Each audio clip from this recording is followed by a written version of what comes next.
He abandoned me and our kids. 8 years later, a stray dog led him back to the truth. Subscribe to our channel and share this video with someone who needs to be reminded that a true father isn't the one who shows up, but the one who stays. Leave a comment below and tell us which city you're from. He has Leo's eyes, Mom. Ellie's voice was a whisper, but it froze me to the core. The drawing in her hand trembled, but it was my heart that felt like it was about to collapse. The man I had spent 8 years trying to forget had just held my daughter in his arms and didn't recognize his own reflection in her. Leo Alexander had it all. Power, a multi-million-dollar company, a perfect fiancé, but no true love. Until a stray dog led him to a small-town vet clinic and a reunion that would tear them both apart. Across the examination table was the woman he had judged, abandoned, and never forgiven. In her green eyes was the truth he refused to see. Twin children who bore his name, even without being on the birth certificate. Now, between a past built on lies and a present demanding to be made right, Leo must prove that a real father isn't the one who shows up, but the one who stays. This story will give you goosebumps and remind you that the wounds of pride can only be healed with courage and love. The sky over New York City was heavy that morning in June. Gray clouds drifted over the skyscrapers like a silent omen as the city woke to its usual frantic rhythm. Leo Alexander watched the metropolis through the panoramic window of his penthouse. At 35, he was the personification of success. An athletic body sculpted by rigorous training, perfectly styled blonde hair, and a penetrating gaze that intimidated any opponent at a negotiation table. His steady hands held a cup of coffee as his thoughts drifted. "Mr. Alexander, Ms. Jessica called again. Would you like to call her back?" His assistant's voice over the intercom cut through his reflections. "Tell her I'll call her back later, Elena. I have the meeting with the Arab investors in 20 minutes. Leo adjusted his Italian silk tie in front of the mirror. His reflection showed a man who seemed to have everything. Heir to the Alexander Empire, responsible for transforming the family's traditional construction company into a hotel conglomerate that spanned 3 continents. Forbes had listed him as one of the country's most promising entrepreneurs. What no one saw was the persistent emptiness in his chest, a constant echo that even the applause at his conferences couldn't silence. His phone vibrated. Jessica Sterling, his fiancée of 8 months, had sent another message about the wedding preparations. "We need to confirm the dinner menu today, honey. The planner's deadline is tomorrow." He took a deep, unenthusiastic breath. The wedding, scheduled for 3 months from now, felt more like a business contract than the realization of a dream. Jessica was beautiful, influential, the daughter of a senator, and she knew everyone in the social circle that mattered. Their marriage was already featured in the society columns as the event of the year. They were the ideal couple. On paper, sitting in his black Mercedes on the way to the meeting, Leo wondered, not for the first time, why he didn't feel the joy everyone expected from a groom. Why the idea of a life with Jessica seemed so empty. His driver interrupted his thoughts. "Sir, there's an accident on the main avenue. I suggest taking the alternative route through the Lower East Side." Leo nodded absent-mindedly, returning to the documents on his tablet. He didn't care about the route, as long as he arrived on time. What he didn't know was that this detour would completely change the course of his life.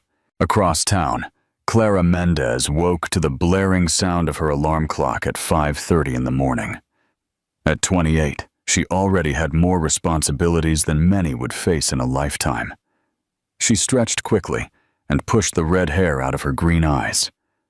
The small 2-bedroom apartment in the Lower East Side was nothing fancy, but it was clean, cozy, and most of all, hard-earned. "Mom, Leo took my backpack again." Ellie's voice came from the next room, followed by the sound of hurried footsteps and children's laughter. "I didn't take it. I was just checking if my drawing was still there," Leo defended, appearing at his mom's bedroom door with his blonde hair mussed and bright blue eyes sparkling with mischief. Clara smiled, her heart warming as it always did when she looked at her 8-year-old twins. 2 peas in a pod, with golden curls and clear eyes that weren't from her. No, those features belonged to someone she had been trying, unsuccessfully, to forget for almost 9 years. "Come on, little hurricanes, we have a very busy day. The first one who's ready gets to choose the movie on Saturday." The morning routine was a well-rehearsed choreography. Prepare a nutritious but economical breakfast, check backpacks, comb hair, brush teeth, and feed the kids' inseparable companions. Luna, Ellie's white dog, and Kit Kat, Leo's orange tabby cat. While packing lunches, Clara mentally reviewed her schedule for the day. Drop the kids off at school at 7:30, open the vet clinic at 8:00, see scheduled patients, pick up the kids at 5:30, make dinner, and, if she was lucky, manage to check the accounts before bed. "Mom, why don't we have a dad like everyone else?" Ellie's sudden question, as she ate her toast, hit Clara like a punch to the stomach. It wasn't the first time the question had come up, but it never got easier. "You do have a dad, my love. It's just that sometimes people take different paths," she answered softly, choosing her words carefully. "The important thing is that we have each other, right? We're a family." "But John from my class said a real family has a dad," Leo insisted with that relentless honesty children have. Clara knelt down, getting to her children's eye level. "There are many kinds of families, my little one. Some have a mom and a dad. Others, just a mom. Others, just a dad. Some have 2 moms or 2 dads. What makes a real family is love, not who lives in the house." The kids seemed to accept the explanation, but Clara knew the topic would come up again, more and more frequently as they got older. And each time, the weight of the secret she was keeping grew heavier on her shoulders. At 8:15, Clara opened the doors of her small vet clinic. Happy Paws wasn't big or fancy, but it represented the realization of a dream she had put off for years. With a loan and a lot of determination, she had managed to open it just 6 months ago, after years of working as an assistant in other clinics to support her children. "Good morning, Mrs. Davis. How is Buddy?" She greeted her first client of the day, an older lady who had brought her poodle for its monthly checkup. The clinic only had 2 examination rooms, a small pharmacy, and a waiting area. But Clara kept it spotless. The walls were painted in soft shades of green and decorated with photos of animals. A graduation picture hung discreetly behind the counter. Clara Mendez, Doctor of Veterinary Medicine, a late achievement for someone who had to interrupt her studies, go back at night, and graduate at 26 while raising 2 children on her own. The morning passed quietly with routine checkups. On her lunch break, Clara took the opportunity to organize the stock of medicines and check the accounts. The numbers were tight, but stable. If she could keep up the pace of clients, maybe in a few months, she could start paying off the loan and even think about hiring an assistant. The phone rang, interrupting her calculations. "Happy Paws, good morning." "Clara? This is the school coordinator." The voice on the other end sounded worried. "Leo has a fever. I think it's best if you come pick him up." Clara's heart sank. Leo rarely got sick, which made any symptom a cause for alarm. Canceling meant losing income she couldn't afford to throw away. But her children would always come first. "I'm on my way," she replied, already grabbing her keys and phone to call clients and reschedule appointments. Leo left his meeting with the investors with a satisfied smile. The deal for the construction of the new resort in Cabo San Lucas was practically closed, another victory to add to his impeccable resume. He checked his watch. It was after 3 in the afternoon, and he still hadn't eaten lunch. He sent a message to his driver. asking him to wait at the building entrance in 15 minutes. As he went down in the elevator, his phone rang again. It was Jessica. "Alex, darling, you didn't call me back." Her voice had that slightly reproachful tone he knew so well. "I'm sorry, Jess. The meeting ran longer than expected. We need to finalize the chapel's decoration today. We've already rescheduled with the decorator twice." Leo took a deep breath. "You can choose whatever you think is best. I trust your good taste. But darling, it's our wedding. I need your opinion." "Jessica, I'm exhausted. Let's talk about this at home, okay?" The silence on the other end of the line showed her displeasure. Leo knew he had another argument ahead of him. In recent months, it seemed that any matter related to the wedding created tension between them. When he left the building, he found his driver waiting for him. "To the apartment, Ricardo?" "Yes, sir." As the car glided through traffic, Leo loosened his tie and closed his eyes for a moment. The truth he was trying to deny himself came to light in moments like this. He was about to marry a woman he didn't love. Marriage to Jessica represented an alliance between families, an impeccable business and social move. His father would have approved. But there were moments like this one when he wondered if he wasn't just following a script written by others. The car braked sharply, jolting him out of his reverie. "I'm sorry, sir," Ricardo said. "A cat ran across the street." Leo nodded, looking out the window again. It was then that his eyes caught a scene that, for some inexplicable reason, drew his attention. A red-haired woman rushing out of a small establishment with a Happy Paws sign.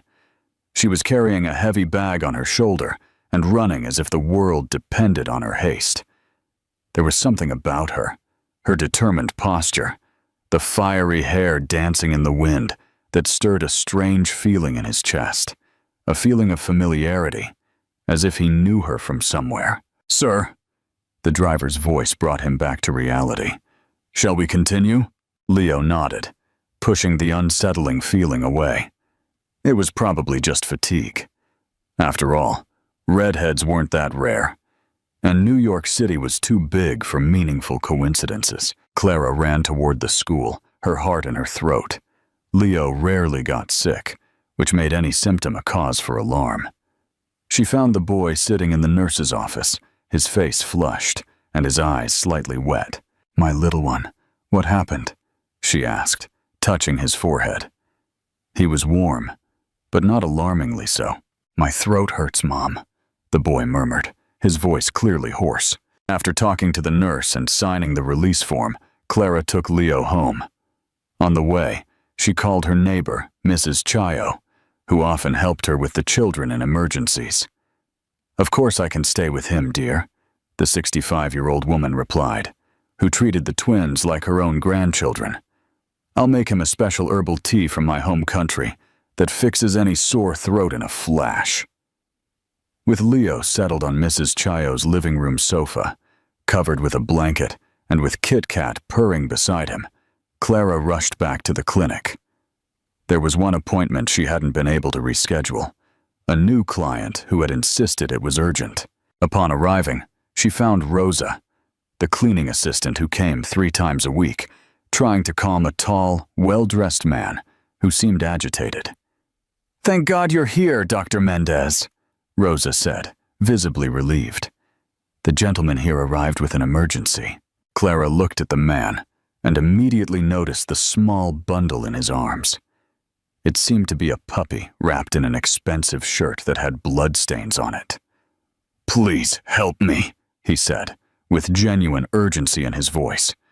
"I found this little dog hit by a car on the road. She's breathing, but bring her in," Clara instructed, immediately going into professional mode despite the chaotic day. "Rosa, prepare the procedure room." Minutes later, Clara carefully examined the small white puppy, who couldn't have been more than 4 months old.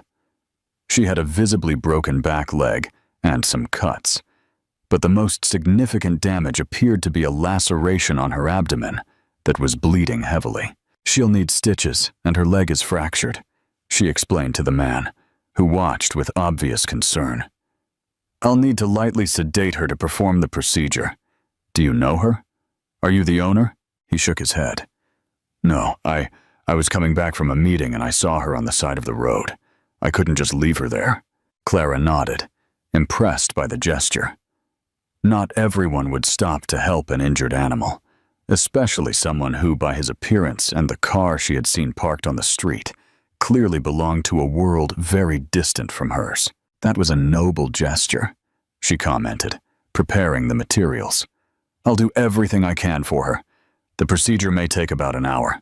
You can wait or leave a contact so we can inform you afterward. I'll wait, he replied promptly. While working on the small patient, Clara occasionally glanced at the man waiting in the reception room, visible through the ajar door. There was something unsettlingly familiar about him. The straight posture, the defined profile, the way he ran his hand through his blonde hair when he seemed impatient. But New York City was too big for coincidences, and blonde businessmen weren't exactly rare. An hour later, Clara came out with the puppy, who was now clean, medicated, and with her leg immobilized. She's going to be fine, she announced, handing the small patient, who was sleeping peacefully under the effect of the light sedation. The fracture wasn't complex. I managed to realign the bone. The stitches on her abdomen will need to be removed in 10 days. The man received the puppy with surprising care for someone with such large hands. How much do I owe you? He asked, taking his wallet from the inside pocket of his jacket. Clara hesitated. Normally, a procedure like that, with medication, sutures, and fracture treatment, would cost a considerable sum. But there was something about the scene, an obviously rich man worrying about an abandoned street dog, that moved her. $300 covers the materials and medications, she replied, significantly reducing the usual price. He raised his eyebrows, clearly aware that the price was well below market value. Without arguing, he handed her a black credit card. You were very kind, doctor, he said, as Clara processed the payment. I don't have experience with animals. What should I do with her now? The question took Clara by surprise. Do you plan to keep her? He seemed as surprised as she was by his own question. I hadn't thought about it. I live in an apartment. I work all day. I can arrange for her adoption once she's recovered, Clara offered. We have an agreement with some reliable shelters. He looked at the sleeping puppy in his arms, and for a moment his severe face softened. No, I think I'll keep her. It seems she chose me somehow. Clara smiled, handing him a small bag with medications and care instructions. Then she'll need a name. Aurora, he replied almost immediately. Her fur is white like the first light of dawn. Something about the way he said it, an unexpected poetry from someone with such a corporate appearance, deeply moved Clara. It was when he reached for the receipt that their fingers briefly touched. An electric current seemed to run down Clara's spine, and she pulled her hand back quickly, as if she had touched fire. He also seemed to feel something, as his blue eyes locked onto hers with a disturbing intensity. For an instant, time seemed to freeze. He began, but was interrupted by the sound of his cell phone. He checked the screen quickly. I have to go. Thank you, doctor. Mendez, she completed automatically. Clara Mendez. Leo. Something strange crossed his face. A shadow of recognition, perhaps, but it disappeared so quickly she thought she had imagined it. Leo Alexander. He introduced himself, shifting the little Aurora to one arm to hand over a business card with the other. If you need anything. The name hit Clara like a bolt of lightning. Her legs suddenly weakened, and she had to lean on the counter to keep from swaying. Leo Alexander. The man she had spent 8 years trying to forget. The man who had broken her heart. The father of her children. He hadn't recognized her. How could he? The Clara of 8 years ago was a 20-year-old student with longer hair, a younger face, a body not yet marked by motherhood. And he, apparently, had become exactly what he had always promised. A powerful, rich, successful man. Only his eyes remained the same, blue as the summer sky, now fixed on her with a confused expression. "Is everything all right, Dr. Mendez?" Clara forced herself to smile, regaining her composure with superhuman effort. "Yes, just tired. Long day." He nodded, still watching her curiously.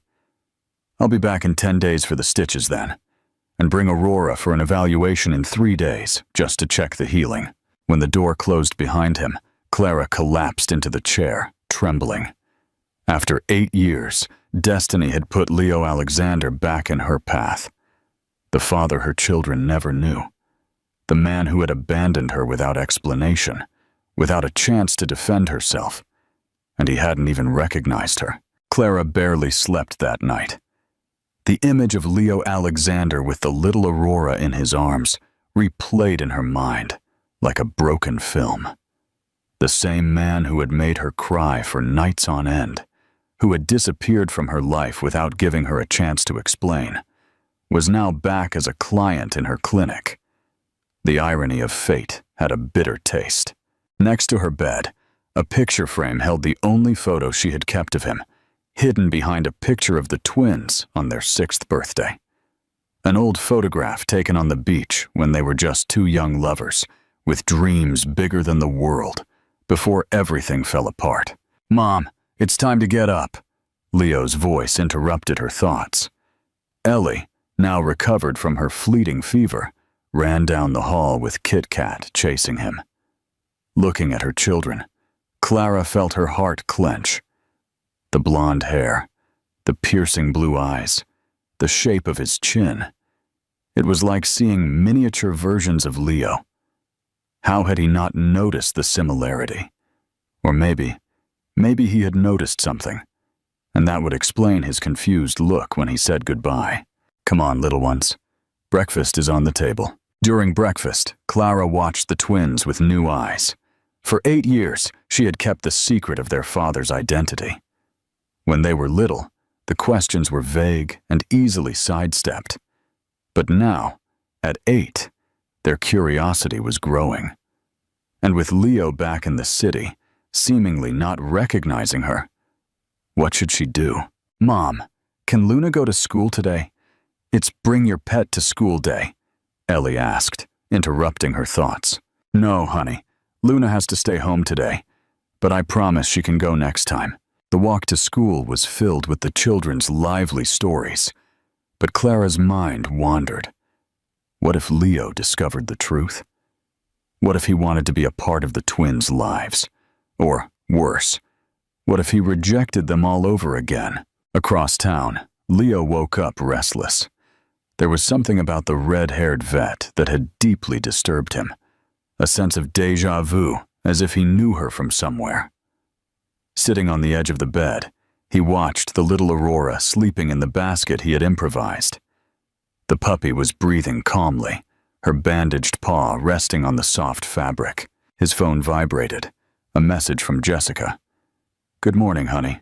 Reminder, dinner with my parents tonight at 8. Don't be late. Love you." Leo sighed. Dinner with the future in-laws. Another occasion where he would have to feign enthusiasm for the wedding preparations. Listen to Senator Sterling talk about his political connections, and endure his mother-in-law's approving looks every time Jessica mentioned grandchildren. He checked his schedule on his tablet. 3 important meetings, a lunch with investors, and a video conference with the Dubai office. There was no time to take Aurora to the vet as recommended. He would have to send his assistant. But something inside him resisted the idea. There was something about that clinic, about that woman with green eyes and fiery hair, that drew him in an inexplicable way. Mid-afternoon, Clara was finishing with an elderly cat when Rosa, her receptionist, knocked on the door. "Doctor, the man with the white puppy is here again." Clara's heart raced. It had been 3 days since their first encounter, and she hadn't expected Leo to come personally. He would probably send an assistant. She took a deep breath, adjusted her lab coat, and entered the waiting room with the most professional expression she could muster. "Mr. Alexander, what a surprise." Leo was standing, carefully holding Aurora in his arms. He wore an impeccable dark suit, a stark contrast to the informality of the small clinic.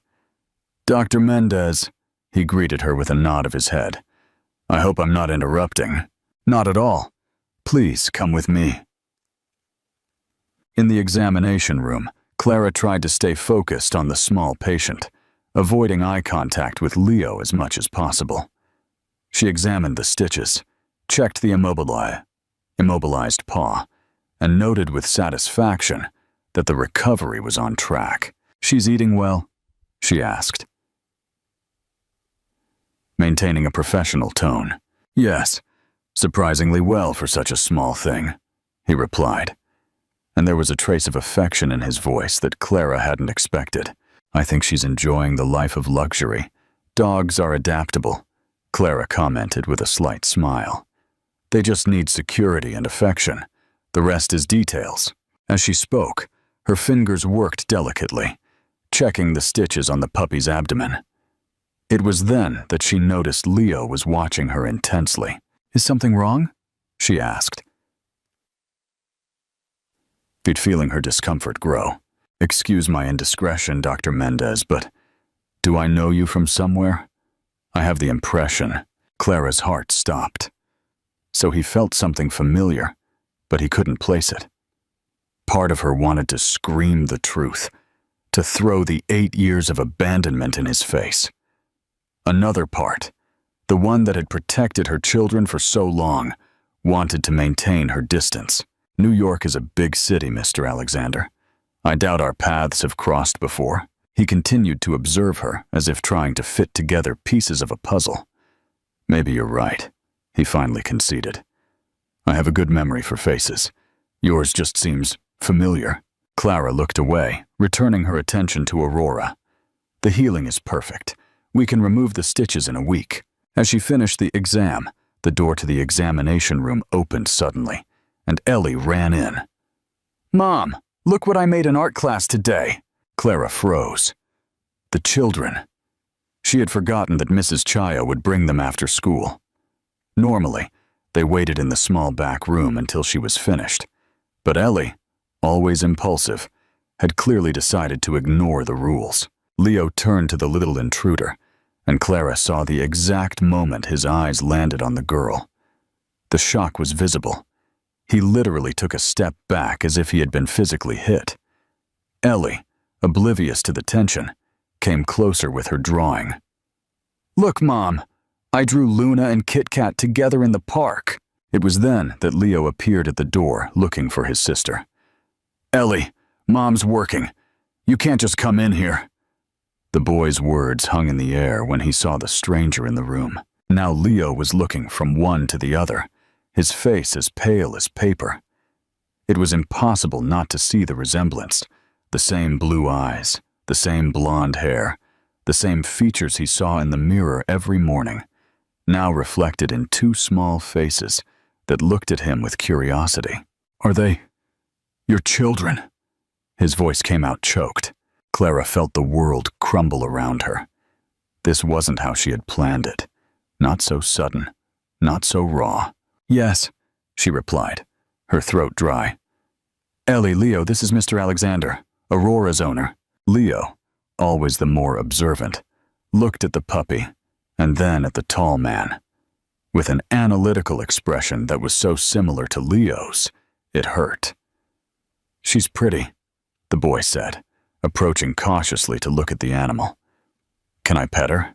Leo, still visibly stunned, just nodded. As Leo gently stroked the puppy's head, Leo couldn't take his eyes off him, as if he were seeing a ghost. "How old are they?" he finally asked in a low voice. 8, Clara replied, feeling her heart pound in her chest. 8 years. The math was simple. Exactly the time since he had left her. "Kids," Clara called, keeping her voice firm despite the internal turmoil. "Why don't you go to Mrs. Chayo in the back room? I have a patient to finish with." The twins obeyed, but not before Ellie smiled radiantly at Leo. Your puppy is beautiful. She looks like a cotton ball." When the door closed behind the children, the silence in the room was dense enough to cut with a knife. Leo kept staring at the door as if he could see through it. "Clara," he murmured, and the use of her first name confirmed that the truth had finally hit. She was no longer Dr. Mendez. She was Clara, the woman he had abandoned 8 years ago. "Oh my God, it's you." She remained silent, allowing the realization to hit him completely. They are..." He couldn't finish the sentence. "Yours?" "Yes, Leo. They're your children." The words hung in the air like storm clouds. His face transformed into a mask of shock, disbelief, and then anger. "Why didn't you ever tell me?" His voice rose. 8 years, Clara, 8 years.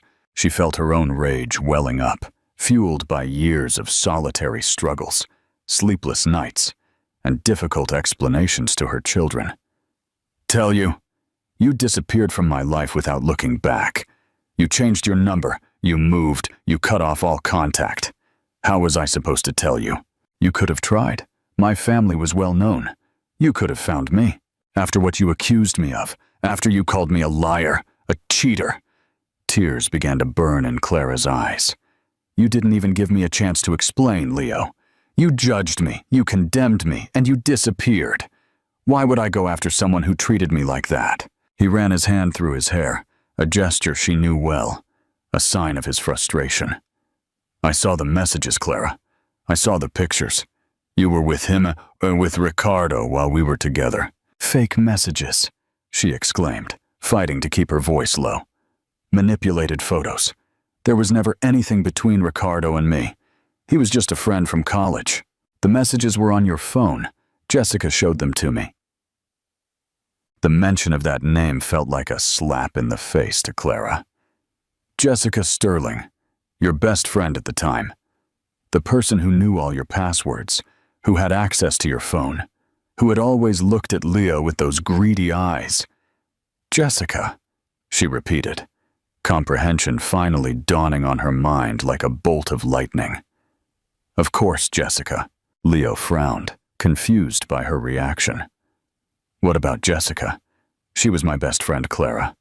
She knew all my passwords. She had access to my phone constantly. What are you insinuating?" "I'm not insinuating anything. I'm stating. Jessica framed us.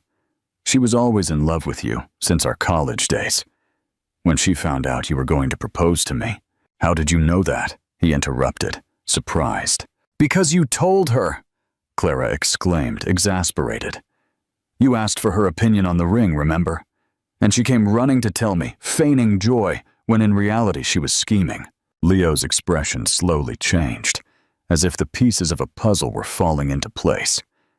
"Are you saying that Jessica forged those messages, those photos?" "I'm saying that I never betrayed you, that I was the victim of a ruse, and that when I found out I was pregnant, I tried to find you desperately, but you had already vanished." Leo sank into the chair, still holding Aurora, who was sleeping, oblivious to the drama unfolding. His face was a mixture of emotions, anger, confusion, pain, and finally, a terrible understanding. "My God," he murmured. "All this time." The silence returned to the room, heavy with 8 years of pain, resentment, and lost opportunities. "I need to know them," he finally said with renewed determination. "They're my children, Clara. I have a right." "A right?" The word ignited a new wave of indignation in her. "A right? What about their right to have a present father? Where was that right for the last 8 years? For birthdays? For nights with a fever? For school presentations? That's not fair. I didn't know. And now you want to walk into their lives as if nothing happened." Clara shook her head.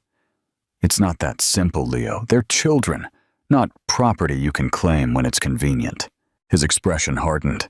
"I'm going to legally recognize them, give them my last name, my financial support." "Money?" Clara almost laughed, but it was a bitter sound. "Do you think that's what they need? "We don't need your money, Leo. We've done just fine until now." "That's evident," he replied, looking around the small clinic. "This place, the neighborhood where I saw them, they're clearly getting everything they deserve." The comment hit Clara like a slap. She straightened her shoulders, her green eyes flashing with fury. "Get out," she ordered in a low but firm voice. "Get out now." "Clara, I didn't mean to." "Get out before I say something I can't take back. I'm not going to discuss my children's lives with you here, like this, in the heat of the moment." He got up, still holding Aurora, his expression a mixture of regret and determination. "This isn't over, Clara. We're going to talk. When we're both calmer. But I want you to know, I'm going to be a part of their lives, one way or another." With those words, he left, leaving Clara trembling with rage and fear. When the door closed, she sank into the chair, finally allowing the tears to flow freely. Leo drove through the city with his mind in a whirlwind. Aurora slept in the passenger seat, oblivious to the emotional chaos of her new owner. He had canceled all his afternoon meetings, unable to concentrate on anything after the bombshell revelation. Children. He had children. 2. Twins. A boy and a girl with his eyes, his hair, his chin. Children who grew up without knowing him, without knowing who he was. Perfect creatures he never saw born, never saw take their first steps, never heard call him Dad. And Clara. Clara, whom he had loved with a painful intensity. Clara, whom he had believed had betrayed his trust. Clara, who was now a different woman. Stronger, tougher, with a protective fire in her eyes that didn't exist in the 20-year-old he had known. Could she have been telling the truth about Jessica? The idea was too disturbing to contemplate. Jessica, his fiancée. The woman he was about to marry. Could she have been capable of such a sordid manipulation? Of destroying 2 lives, 2 families, out of jealousy? His cell phone rang. It was her, as if she had been summoned by his thoughts. "Alex, where are you? Did you cancel the meeting with the Arabs? What happened?" "Jessica!" His voice came out raspy. "We need to talk."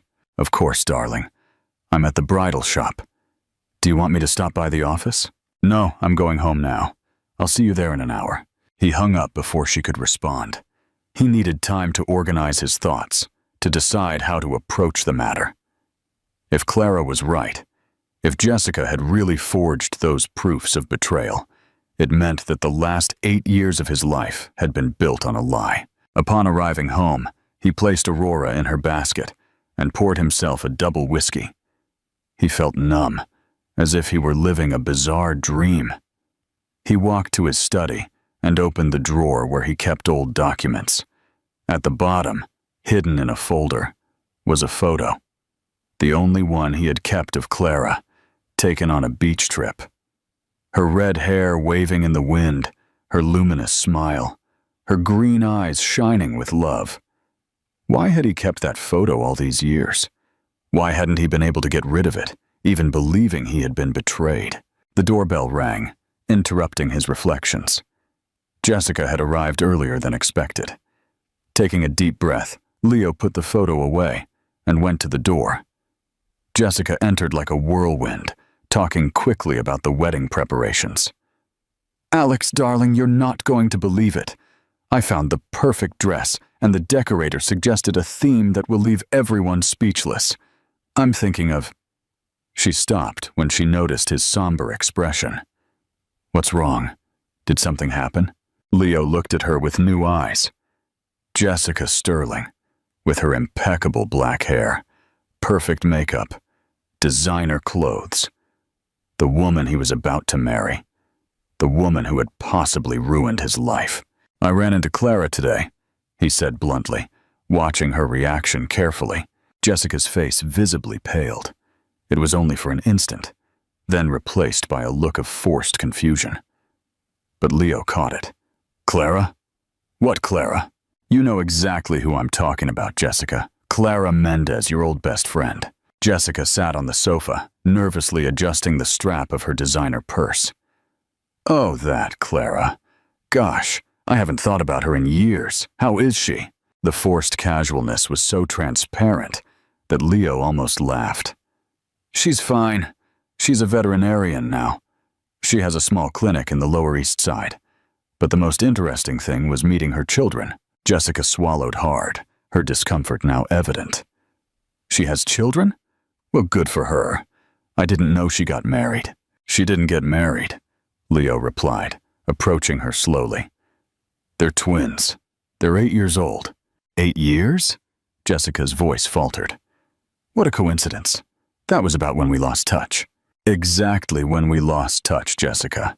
Exactly when you showed me alleged messages and photos that proved she was cheating on me. He was now in front of her, his eyes fixed on hers. Exactly when I broke up with her and disappeared from her life. Jessica stood up abruptly, backing away. I don't know what she told you, Alex, but she didn't need to say anything. His voice rose. All I had to do was look at the children. They're my spitting image, Jessica. They have my eyes, my hair, my chin. They're my children. The silence that followed was deafening. Jessica looked like a statue, her eyes wide with panic. Alex, you're confused. You can't be sure that— Stop lying, he roared, slamming his fist on the table, making her jump. 8 years, Jessica. You stole 8 years of my life, of my children's lives. Tears began to run down her perfectly made-up face. I loved you, she murmured, her voice trembling. I always loved you since we were teenagers, but you only had eyes for her. I knew you were going to propose to her. I knew I would lose you forever. So you decided it was better for me to lose her, to lose my children, to live a lie with you? Jessica moved forward, trying to hold his hands. We built something real, Alex, in all these years. What we have is true. He backed away, looking at her as if she were a stranger. True? It was built on the biggest lie I've ever heard. You destroyed 3 lives. Mine, hers, children's. Alex, please, can we talk about this? Can I explain? I was young. I was desperate. There's no explanation for what you did. He cut in, his voice now cold as ice. I want you to get out of my house, now. You can't be serious. Our wedding, the preparations. It's over, Jessica. There will be no wedding. She faced him, her face transformed by shock and anger. It's because of her, isn't it? Do you think you can just go back to her after all this time? That she'll welcome you back with open arms? She hates you, Alex, for 8 years of raising your children alone. The words hit Leo like daggers because they contained an undeniable truth. What would he do now? How would he repair the damage done? How would he become a part of his children's lives, of Clara's life, after so much time? Get out, he repeated, opening the door. I don't want to see you again.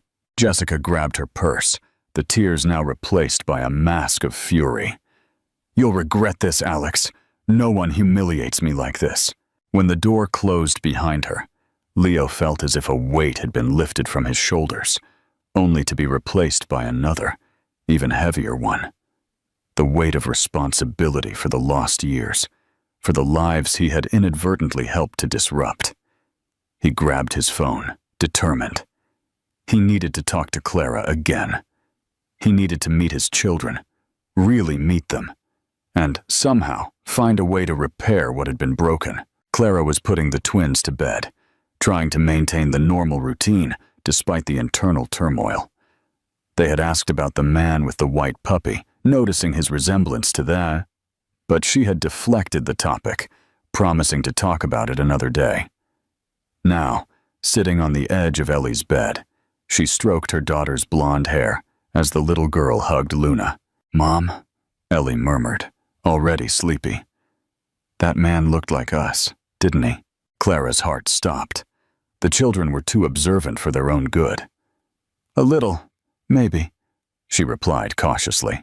He has the same eyes as Leo, the little girl continued, and the same hair as me. Coincidences happen, my love. Mrs. Chayo says coincidences are God's way of staying anonymous, Ellie commented, with that unexpected wisdom that sometimes came out. Do you think it was God who sent him to bring Aurora to your clinic? Clara kissed her daughter's forehead, swallowing the lump in her throat. Sleep, little philosopher. We'll talk more tomorrow. When the children finally fell asleep, Clara allowed herself to collapse onto the small living room sofa. The confrontation with Leo had opened wounds she thought had healed. The truth about Jessica, now obvious, had brought a renewed anger, but also a deep sadness for the lost time, for the possibilities that never came to be. Her phone vibrated, a message from an unknown number. Clara, we need to talk. Please, for our children. Leo. She stared at the screen for long minutes, her heart torn between anger, fear, and a small, treacherous spark of hope that refused to die. Completely. Across town, Leo was also staring at his phone, waiting for a response that could change everything. Aurora was sleeping peacefully beside him, a small creature that, without knowing it, had become the catalyst for a revelation that would forever shake the foundations of his world. In two different worlds, separated by miles of asphalt and years of pain, two hearts beat in sync for the first time in a long time, united by the invisible bond of the small beings they had created together, even if they were apart. And under the same New York City night sky, Ellie and Leo slept soundly, oblivious to the storm brewing around them. A storm that would bring destruction, but also the possibility of a new beginning. The rain fell in dense curtains over New York City when Clara parked her compact car in front of the coffee shop Leo had chosen. It was a discreet place, away from the downtown core, where they wouldn't risk running into acquaintances. After 3 days of exchanging messages, they agreed they needed to talk civilly, away from the children and the charged atmosphere of the clinic. Taking a deep breath, Clara looked at her own reflection in the rearview mirror. She had chosen a simple but elegant outfit, dark jeans, an emerald green blouse that highlighted her eyes, and her red hair in a casual bun. She hated herself for still caring about the impression she would make on him. The coffee shop had a cozy atmosphere, with warm yellow lights and dark wooden tables. Leo was already there, sitting in a secluded corner, looking out the window. He had ordered 2 coffees, she noticed, as she approached. He still remembered how she liked hers, with a touch of cinnamon. "Thank you for coming," he said. Standing up when he saw her, Clara just nodded, sitting down. The initial silence was awkward, laden with unspoken words and years of absence. "How are they?" Leo finally asked. Breaking the ice. "They're fine. Curious. They asked a lot of questions about you." A sad smile crossed his face. "About the man with the white puppy who looks like them." "They're observant," Clara confirmed. "They always have been," he said, "especially Leo. Nothing gets past those eyes." "My eyes," Leo murmured, almost to himself. Yes, your eyes." Another silence, less tense than the first. "What did you tell them?" he asked hesitantly. Clara sighed. "The truth. A simplified version, appropriate for 8-year-olds. I said you're their father, that we met in college and fell in love, but then separated due to a misunderstanding, that you didn't know about them until now." How did they react? How would you expect? Surprise, confusion, a lot of questions. Leo was quieter, processing. Ellie cried a little, then got excited about the idea of having a dad like the other kids. Leo swallowed, visibly moved. "I want to know them, Clara. Formally. Not as the stranger from the clinic, but as their father." The word came out with uncertainty, as if he were still testing its taste. Clara studied him intently. The man across from her was no longer the impetuous young man she had known in college.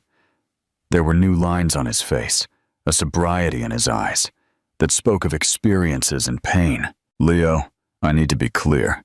I can't just throw them into your life, or you into theirs. Children aren't objects that can be transferred from one place to another. They have feelings, insecurities, fears. I know. He nodded, surprising her with his serenity. I don't expect to instantly assume the role of a father. I know I need to earn that right, to earn their trust, and yours. Something in the way he said the last part made Clara's heart race, but she pushed the feeling away. It's not about me, she replied, keeping her voice steady. It's about Ellie and Leo. It's about all of us, Clara. Be honest. 8 years of resentment don't disappear overnight. I need good to win back your trust as much as theirs. She didn't answer right away, taking another sip of coffee. How's Aurora? She asked, changing the subject. A genuine smile lit up his face. Surprisingly well. Her paw is almost healed. She's already running around the apartment as if she owns the place. The kids would love to see her.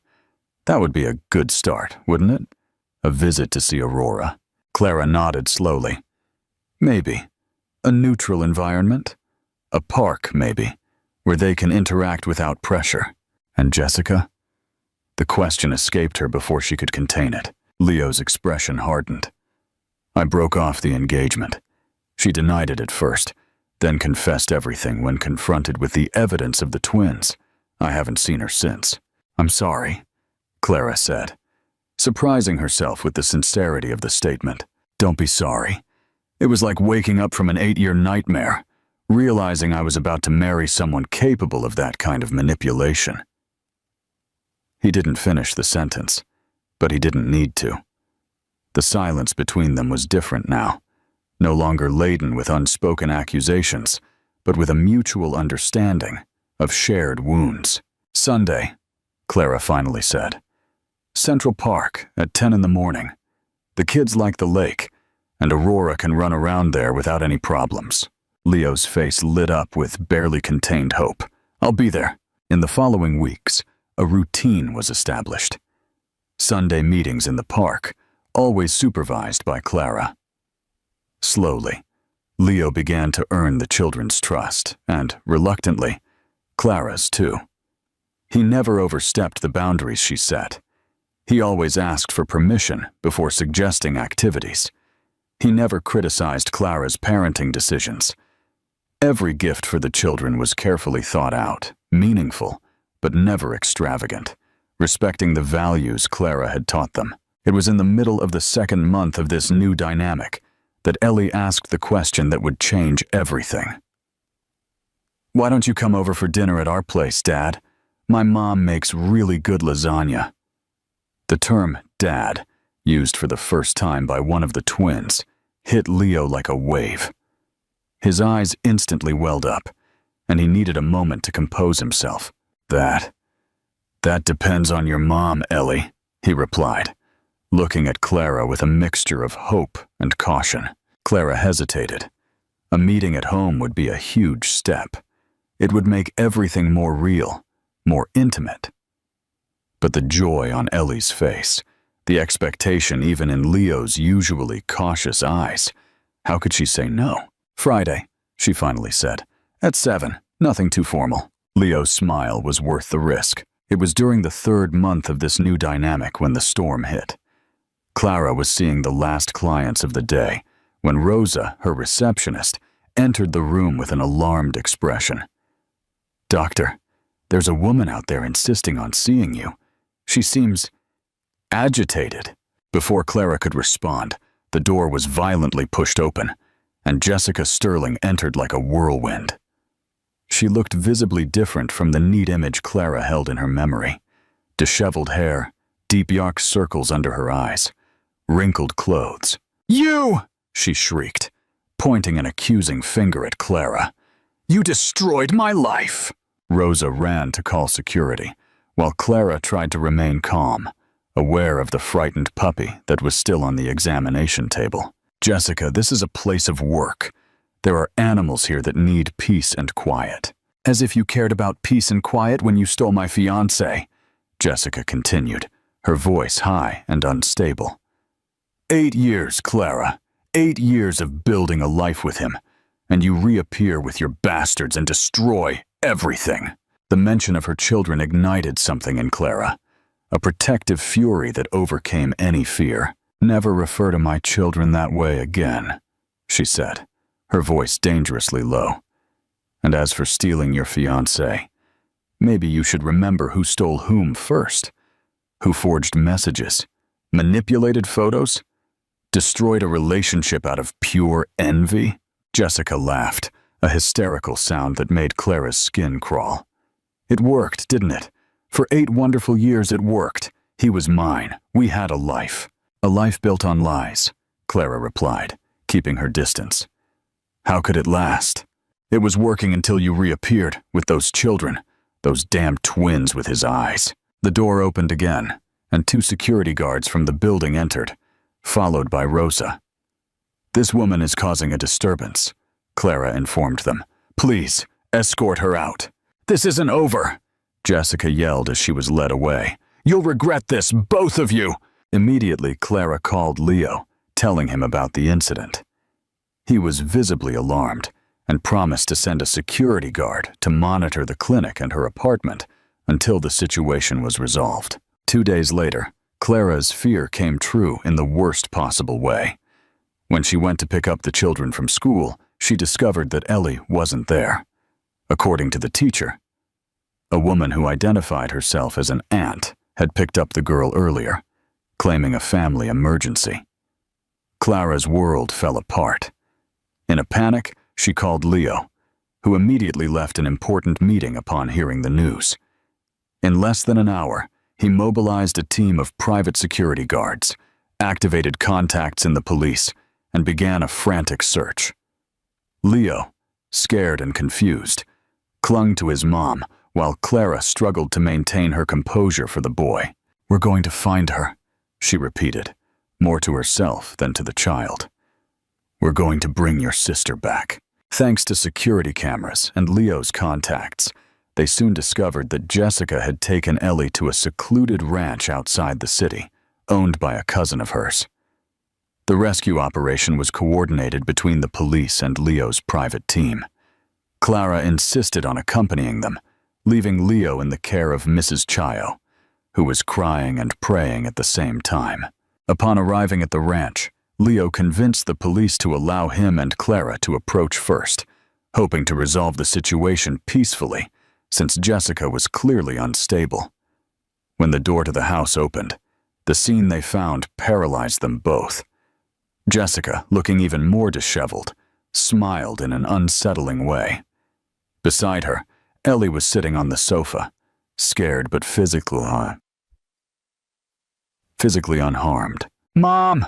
the little girl cried upon seeing Clara, trying to run to her, but Jessica held her arm. "Not yet, darling. We're preparing a surprise for Dad, remember?" It was evident that Jessica was in a psychotic state, living a fantasy where Ellie was her and Leo's daughter. "Jessica," Leo began calmly, moving forward slowly. "Why don't you let Ellie go with her mom? We can talk, just the 2 of us, like you wanted."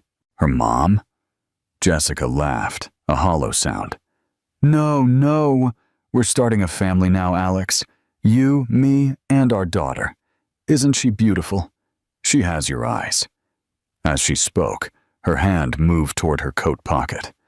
Leo saw the movement and took a decisive step forward. "Jessica, you need help. Let us help you." With a scream, Jessica pulled out a small gun. "No one is taking her away. No one is going to destroy our family." It all happened in seconds.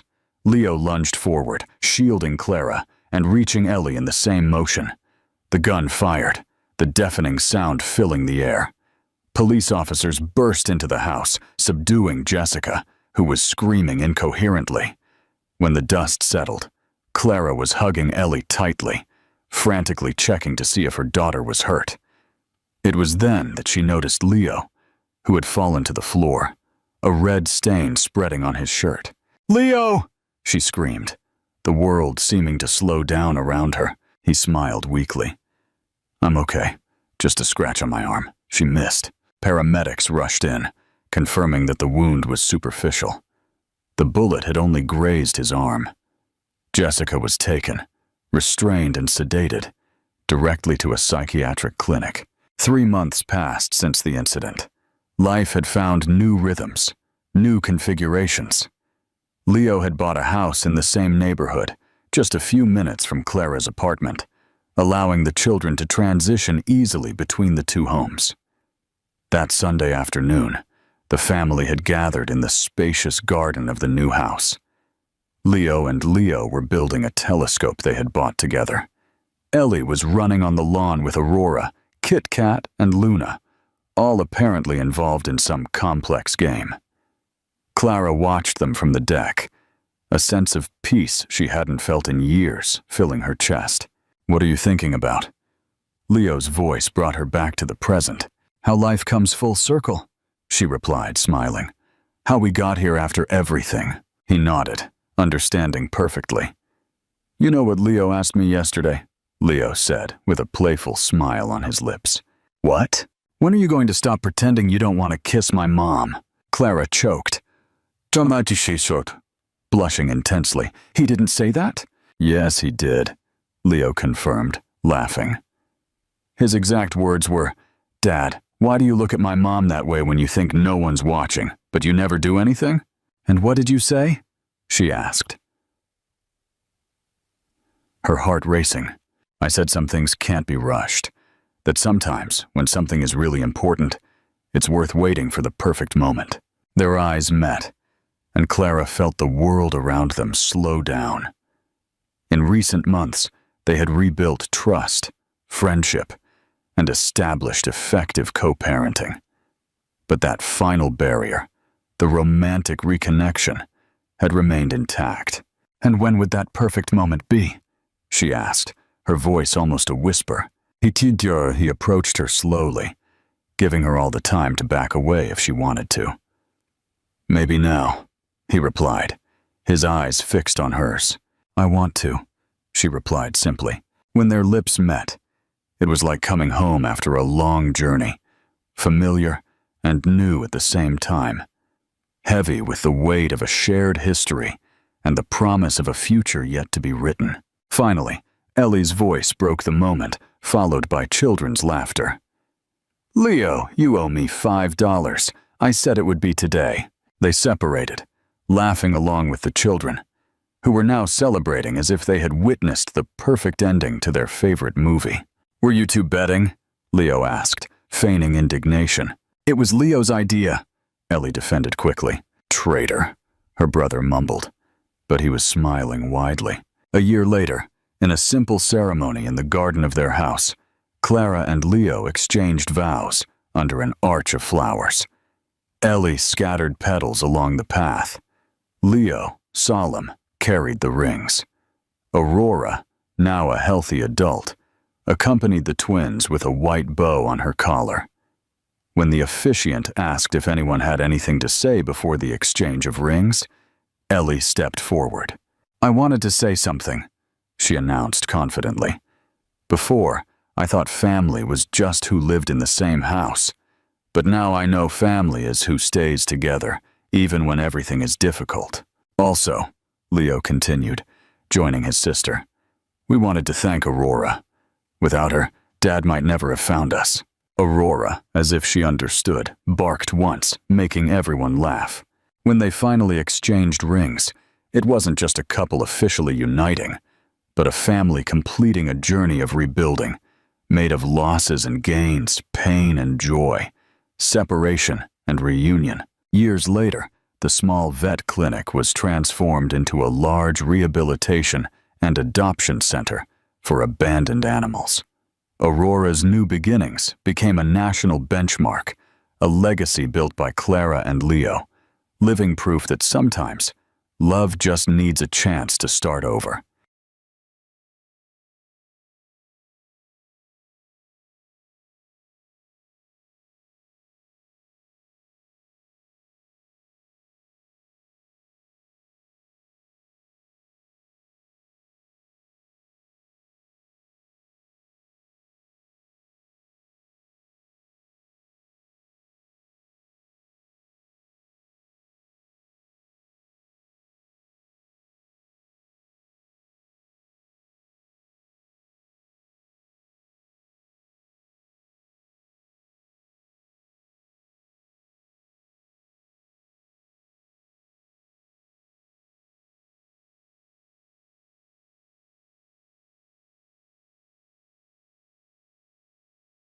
San Francisco glowed under the golden haze of city lights, the towering skyscrapers reflecting a world that never slept.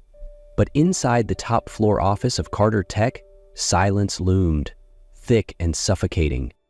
Ethan Carter stood by the floor-to-ceiling windows, his sharp gaze scanning the bustling streets below. His company, the empire his father built, was at its peak, preparing to launch an AI breakthrough that could revolutionize the industry. But at this moment, success was the last thing on his mind. All he could think about was a contract, a single sheet of paper that felt heavier than chains. On his sleek desk lay his father's inheritance contract, its crisp yet unforgiving words burning into his thoughts. Ethan James Carter must marry before his 35th birthday to retain ownership of 51% of Carter Tech. Otherwise, his shares will be redistributed among existing shareholders. His fists clenched, nails digging into his palms. Time was running out. Only a few weeks remained until his 35th birthday. If he failed to meet this condition, Victor Langley, his greatest rival, would gain enough leverage to manipulate the very company Ethan had bled to protect. A deep voice cut through the tension. "You need a plan, and I have someone who can help you." Ethan turned, his cold gaze locking onto Daniel Reed, his lawyer and the only friend he trusted. "Help me? I don't need anyone's pity." Daniel smirked. "It's not pity, it's a deal, a contract marriage." Ethan leaned back in his chair, arms crossed, his sharp gaze fixed on Daniel. "A contract marriage? Do you really think I'd stoop to something that ridiculous?" Daniel remained unfazed, sliding a folder across the desk. "It's not ridiculous. It's the only way you keep your company." Ethan glanced at the folder, but didn't open it. He despised being cornered, but as his eyes flicked back to the bold terms in his father's contract, the bitter truth sank deeper. He had no other choice. "Who is she?" His voice was low, edged with irritation. Daniel smirked, leaning back slightly. "Mia Brooks." The office door swung open, and Ethan turned his head, his gaze stilled for just a second. Standing before him wasn't some polished socialite in designer heels or a corporate princess draped in luxury. Mia Brooks crossed her arms, clad in a slightly worn leather jacket, her brown hair tied up in a messy ponytail. No makeup, no glittering jewelry. She didn't belong in his world, yet somehow that made him pause. Daniel stood, gesturing toward her. "Mia, meet Ethan Carter." Mia didn't look at Ethan like others did. There was no admiration, no reverence. She simply pulled out a chair, sat down, and casually flipped open the file Daniel had given her. "I've reviewed your situation. If you want to keep Carter Tech, you need a contract marriage." Ethan raised an eyebrow, intrigued. "And you're willing to help me? Why?" Mia shut the folder, leaning back in her seat, her gaze locking onto his without hesitation. "I have my reasons." Silence stretched between them, a quiet battle of wills. Ethan scrutinized her, searching for an ulterior motive, but Mia didn't flinch. Finally, he crossed his arms, reclining slightly. "Fine, but there's one rule. This is strictly business. No one crosses the line." Mia smirked, her voice light as air. "Trust me, I have no interest in fake feelings." Something flickered in Ethan's mind, a spark of challenge, an unspoken tension. This might be more interesting than he expected. In just 1 week, the names Ethan Carter and Mia Brooks dominated every tech and finance headline. A ruthless CEO, meticulous to the extreme, a brilliant yet independent data scientist, a stark contrast, an enigma of a couple. Mia wasted no time in crafting the perfect love story, a shared Instagram account, posting a carefully edited photo of them accidentally touching hands at a tech event in New York, a public appearance at the Global AI Conference where Ethan introduced Mia as his greatest inspiration, and strategically leaked paparazzi shots, capturing them leaving Carter Tech late at night, fueling whispers of a secret romance. The illusion was flawless, but the problem was, it was starting to feel real. One late night inside Carter Tech's AI lab, Mia leaned over a massive monitor, adjusting an algorithm. Ethan stood beside her, his gaze unintentionally drifting to her profile. As Mia reached for a pen, her fingers brushed against his. Ethan froze, just for a second, but it was enough. Mia noticed too. She slowly withdrew her hand, saying nothing. The air between them shifted, heavier than before. Ethan turned away, his voice measured but slightly strained. "You've done well. The world believes us now." Mia smirked slightly, but didn't look at him. "And what about you? Do you believe it?" Ethan didn't answer. He walked out, but for the first time in years, he felt himself faltering. That morning, as Ethan walked into his office, a strange silence engulfed Carter Tech. Employees exchanged uneasy glances, some outright avoiding his gaze. His phone buzzed relentlessly, texts, emails, calls, all carrying the same urgency. Frowning, he opened an email from the board of directors. The subject line sent ice through his veins. Mia Brooks? A spy? Is Carter Tech's AI at risk? His grip tightened around the mouse as he scrolled down. A newly published article had taken over major tech news sites. It included photos of Mia slipping out of Carter Tech late at night, along with a leaked message. "The project is complete. Don't worry, he doesn't suspect a thing." Fury surged through Ethan's chest. He dialed Mia's number, but she didn't answer.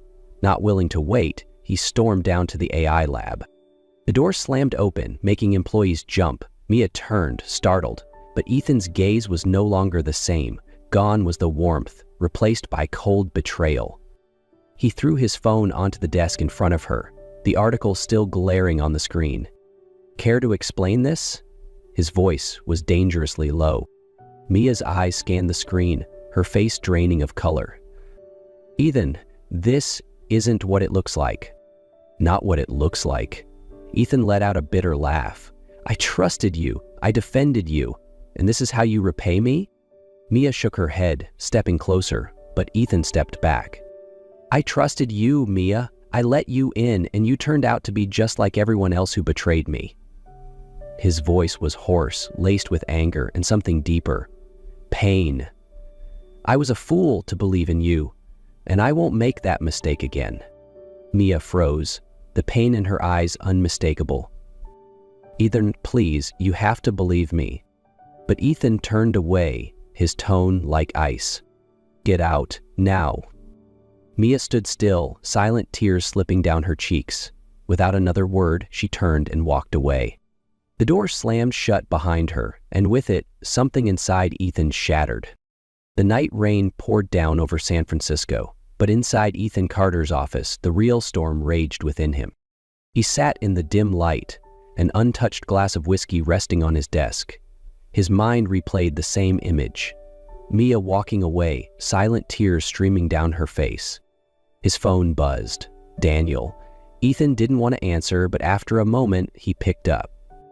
"I don't want to hear another word about her." His voice was hoarse. "Then you should listen to this." Daniel's tone was sharper than usual. "Victor set you up. The leaked article, the messages. They're fake."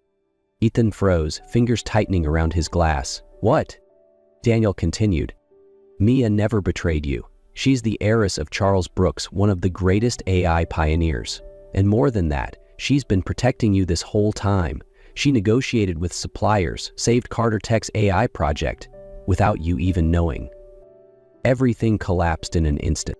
Ethan shot up from his chair, heart pounding. A memory resurfaced. That night in Paris, when Mia whispered over the phone, "Keep the supplier confidential. He can't know." He had misunderstood everything. Without thinking, he grabbed his coat and rushed out, letting the cold rain drench him. He knew exactly where Mia would be, the only place she always went when she was hurting, the southern coastline. When he arrived, Mia was sitting alone on the damp sand, the wind tangling her hair. She looked so small, so fragile. Ethan stepped forward, his shoes sinking into the wet shore. "Mia." She turned, her eyes red-rimmed, but when she saw him, hurt flashed across her face. "Why are you here?" Her voice was barely above a whisper. Ethan dropped to his knees before her, no hesitation. "I was wrong."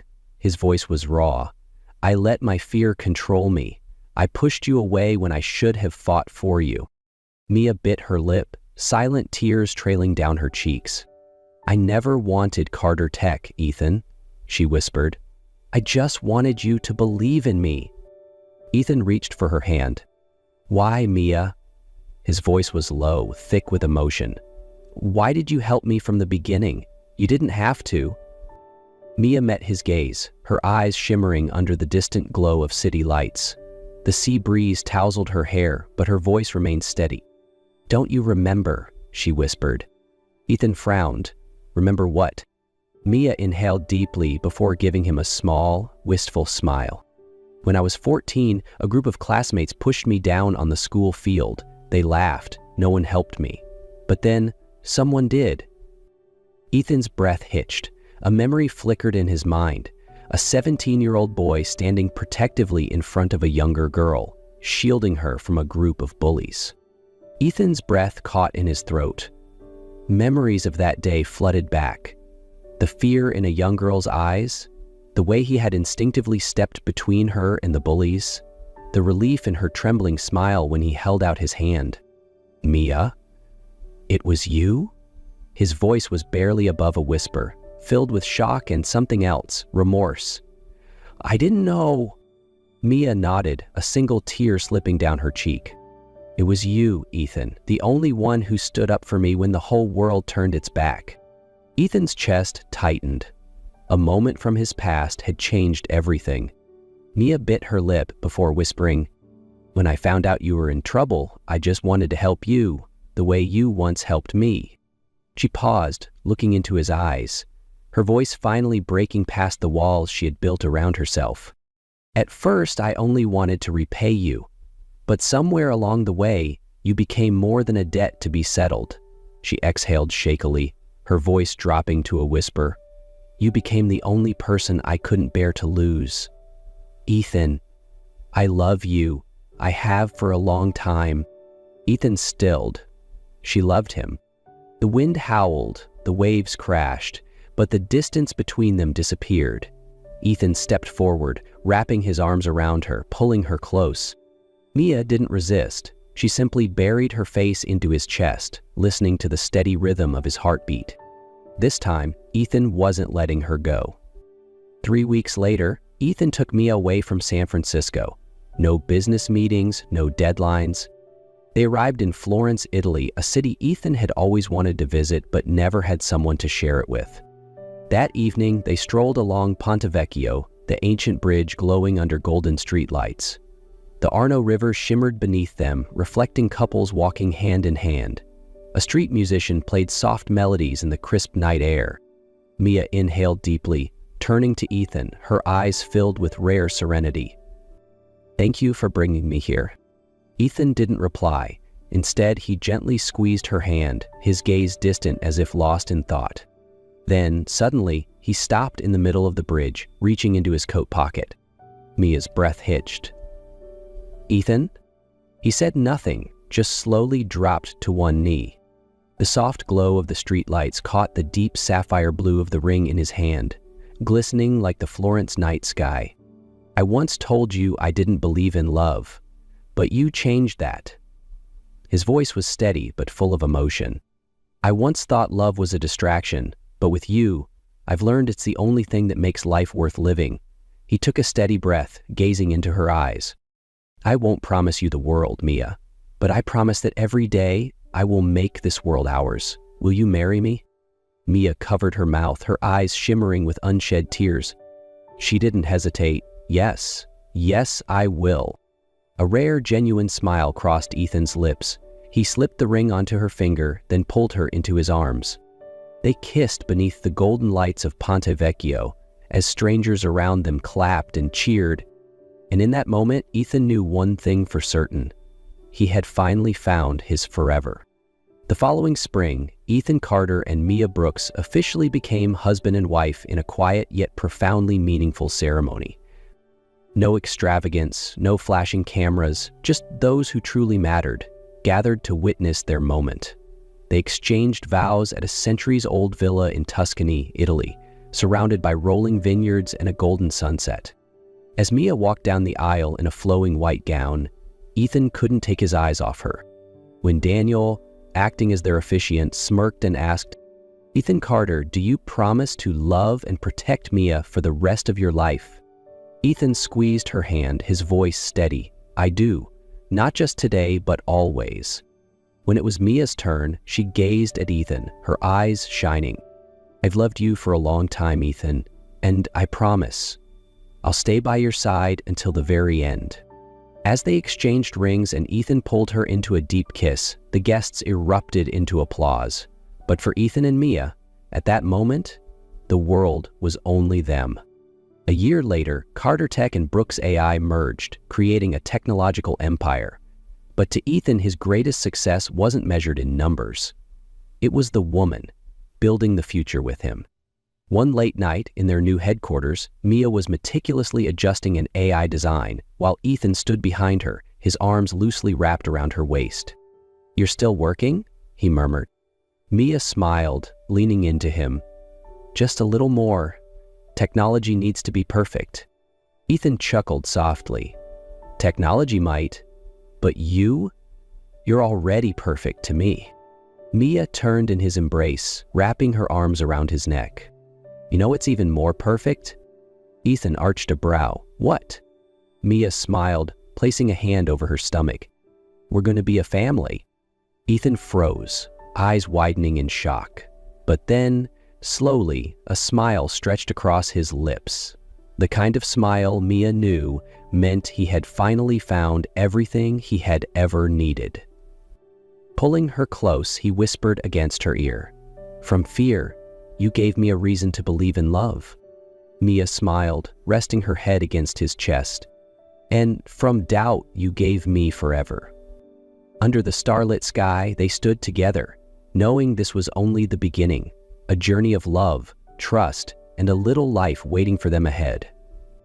The sun cast a golden glow over the quiet suburbs of San Francisco. On the lush green lawn in front of a charming house, a 3-year-old boy played with his toy car, his bright laughter echoing through the air. "Nathan, don't run too far," Mia called out, though her voice carried more amusement than worry. Little Nathan Carter, with his tousled dark hair just like Ethan's and sparkling eyes reminiscent of Mia's, giggled mischievously before dashing toward his father. Ethan, dressed casually with his sleeves rolled up, bent down swiftly, lifting the boy high into the air, spinning him around. "Again, I want to fly again," Nathan squealed. Ethan chuckled, a laugh that once had been rare, but ever since Mia and Nathan entered his life, it had become second nature. Mia walked over, leaning gently against his side, her eyes brimming with warmth. "I never imagined I'd see you like this," she teased softly. Ethan raised an eyebrow, pulling both her and Nathan into his embrace. "Like what?" Mia smiled, wrapping her arms tightly around his waist. "Happy." Ethan paused for a moment, then pressed a tender kiss to her forehead. "I never thought I'd have a family like this, but you gave me everything I never knew I needed." Nathan blinked up at them, then suddenly planted a wet kiss on Mia's cheek. "I love Mommy too." They both burst into laughter. Ethan ruffled his son's hair, smirking. "This little guy sure knows how to charm the ladies." Mia laughed, feeling an overwhelming sense of contentment. Their home wasn't the grandest or most luxurious, but it was full of love, full of laughter. As the sun dipped below the horizon, the Carter family walked hand in hand back into the house, ready for a simple yet love-filled dinner together.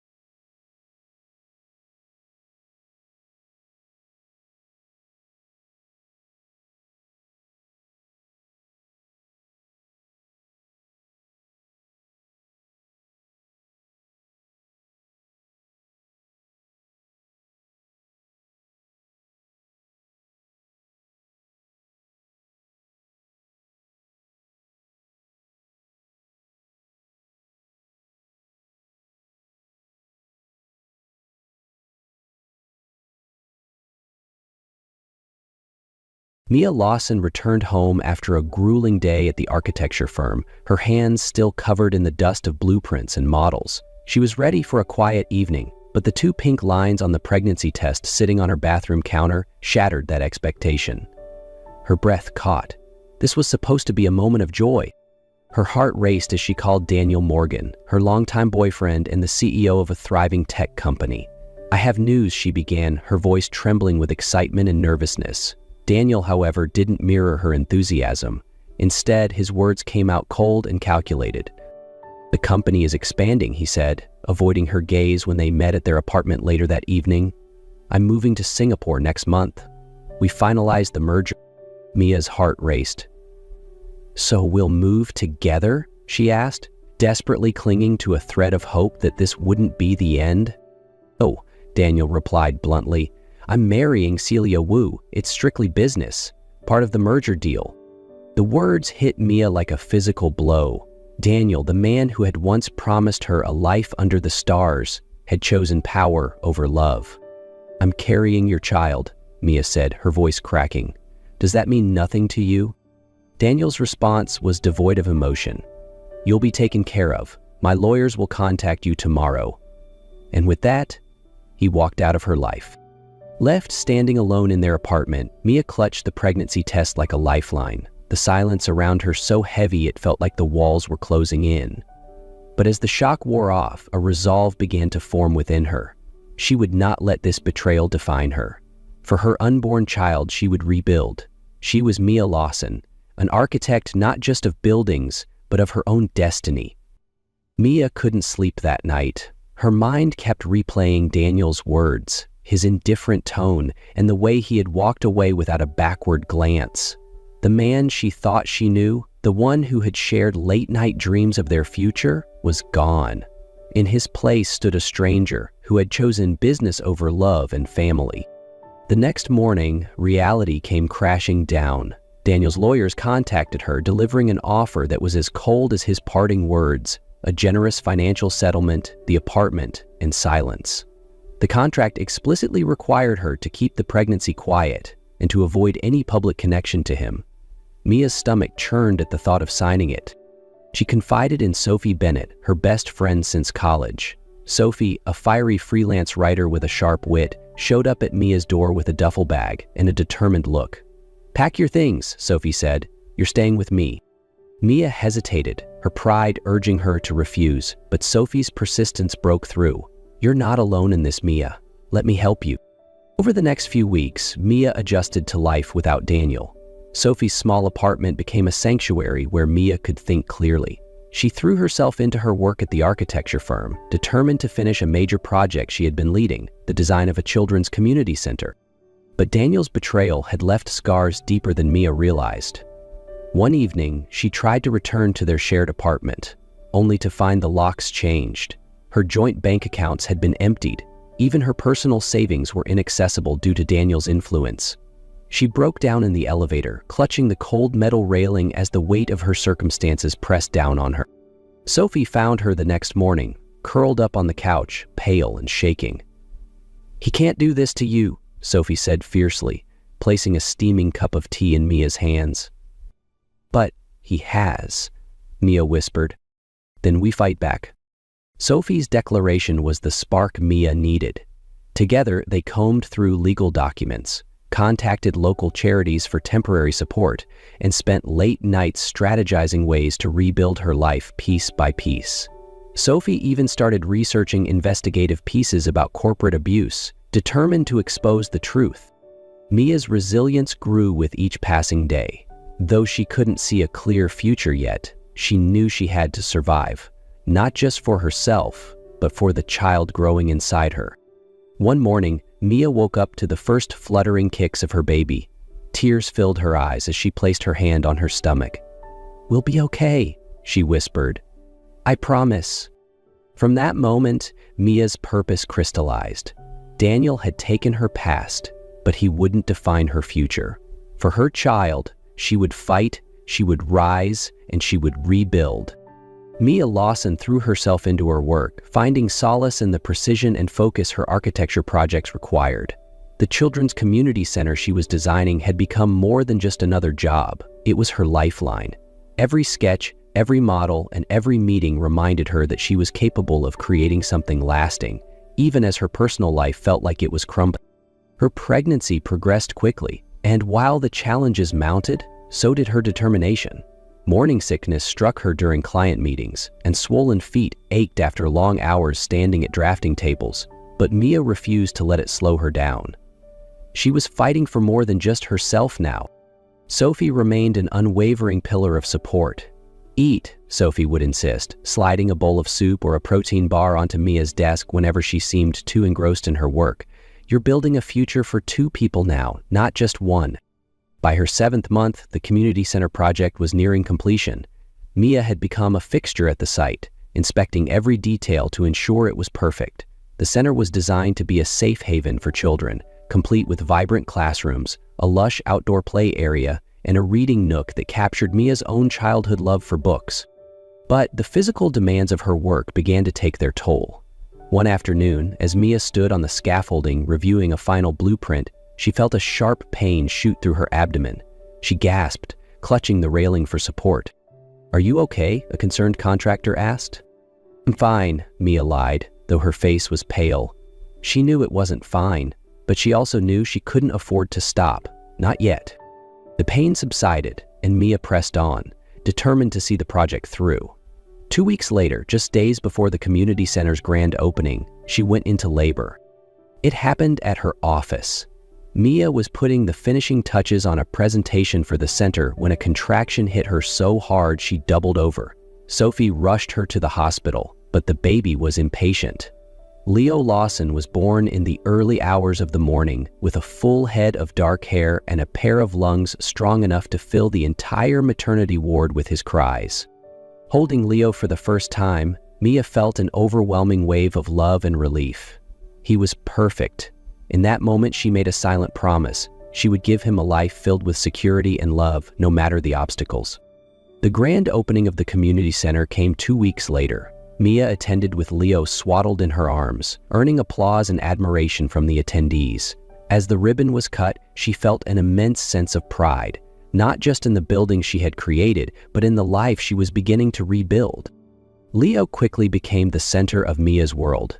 Between late-night feedings and early morning client calls, she found herself marveling at his insatiable curiosity. He reached for books before toys, babbling as if he had a million ideas to share. Watching him grow gave Mia strength. She began to see every challenge as an opportunity to teach him resilience. Mia's career also flourished. The community center project garnered widespread acclaim, leading to new opportunities and partnerships. One day, she received an email from an international firm requesting her expertise on a similar project in another city. It was a sign that her hard work was paying off. At night, when Leo was asleep, Mia often found herself reflecting on how far she had come. Daniel's betrayal no longer stung the way it once had. Instead, it became a distant memory, a chapter that she had closed. Her life wasn't easy. There were days when the exhaustion felt insurmountable, but Mia had built something far more meaningful than she ever thought possible. And as she held Leo close, reading him bedtime stories about brave adventurers and grand architects, she felt certain that their story was only just beginning.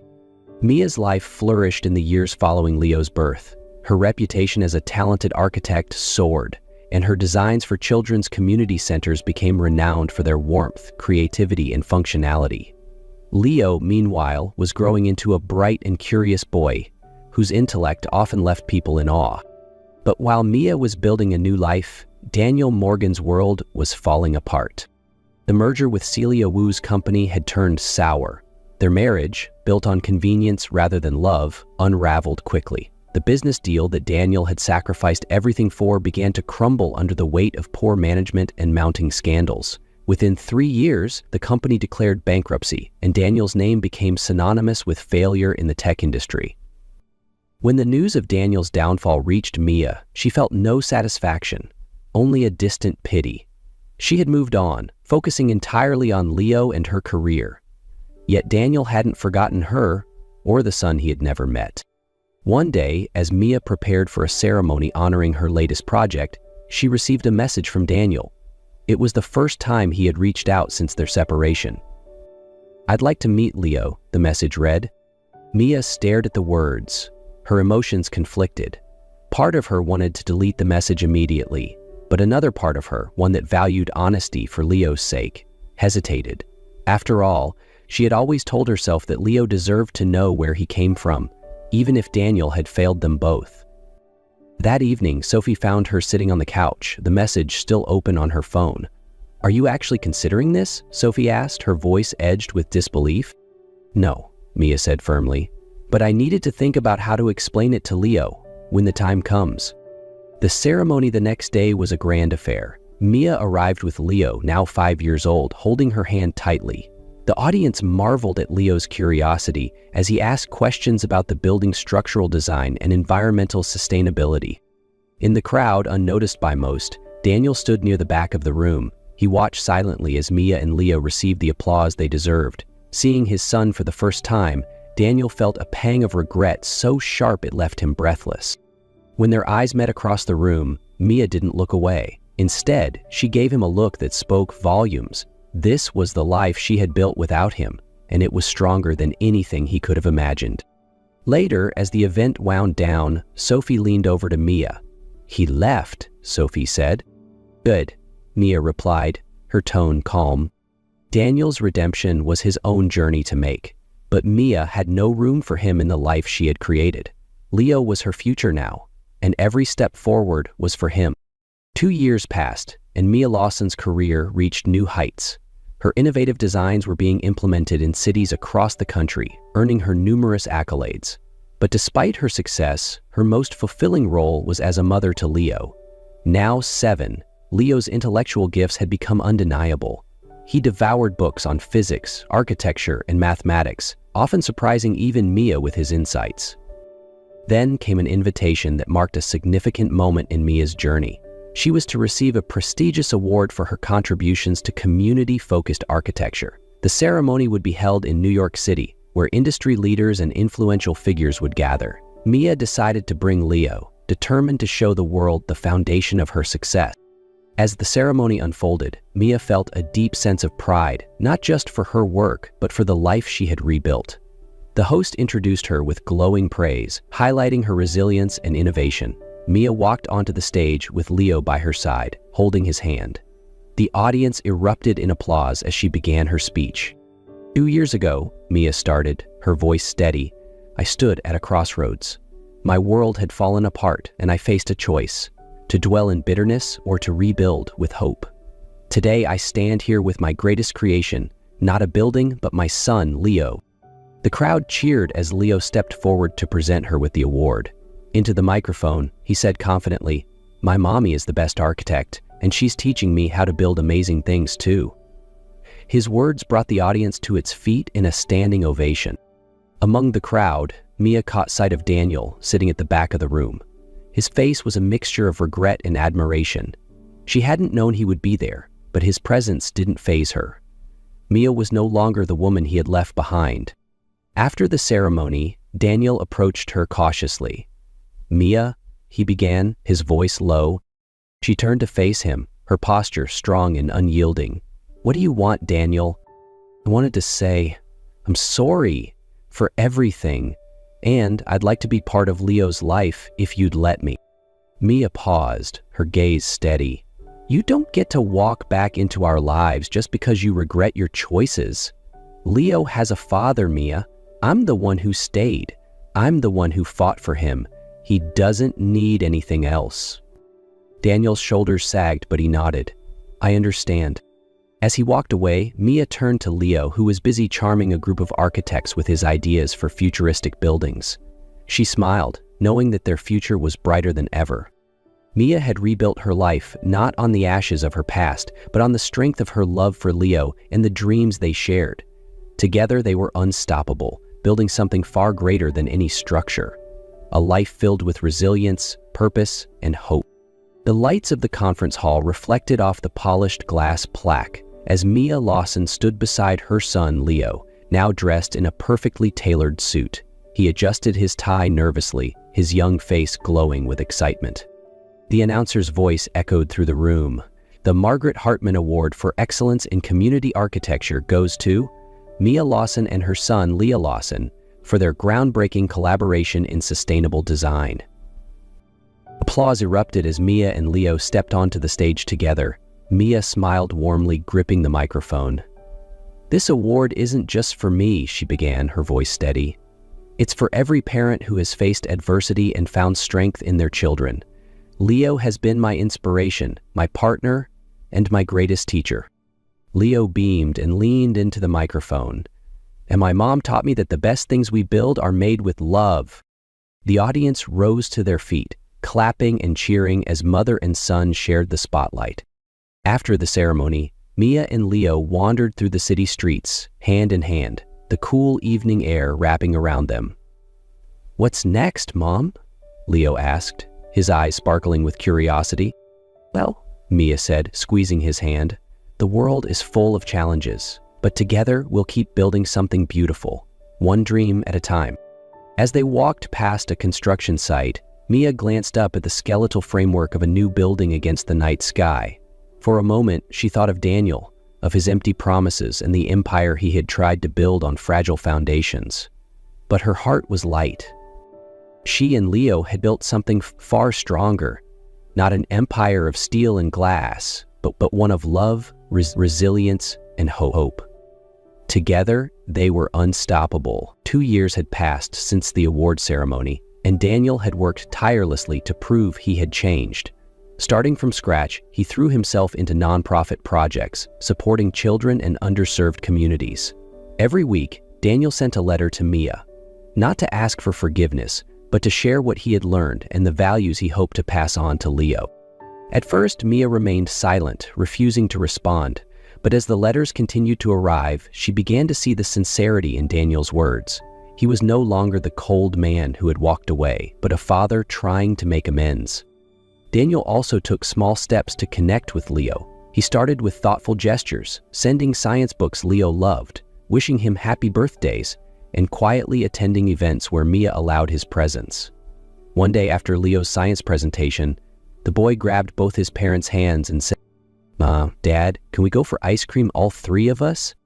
Mia hesitated, but seeing the hope in Leo's eyes, she nodded. It was the first time they sat together as a family in years, and in that moment, Mia felt the faintest glimmer of possibility. In the months that followed, Daniel proved himself not just as a good father, but as the supportive partner Mia had once dreamed of. He began helping her with architectural projects, using his connections to secure funding and support. Gone were the days of selfish ambition. Daniel had become a man of integrity and humility. One late evening, after Leo had gone to bed, Daniel sat on Mia's couch, his hands nervously clasped. "I know what I did in the past was unforgivable," he began, his voice low, "but I'll never stop trying to make it right. Mia, I want us to start over, not just for Leo, but for us, if you'll allow it." Mia looked into his eyes and saw the sincerity she had once thought was lost forever. "Daniel, you hurt me more than you'll ever know. But Leo deserves a family, and so do I. I'm willing to try again, but you need to understand. This is your last chance." Daniel smiled, tears brimming in his eyes. "I promise, Mia. I'll never let you down again." A year later, under the gentle morning sun, Mia and Daniel stood side by side with Leo as they cut the ribbon for a new community center, a project they had built together. Leo, now a confident young boy, eagerly explained his ideas to the gathered crowd, detailing the vertical garden and outdoor learning spaces he had helped design.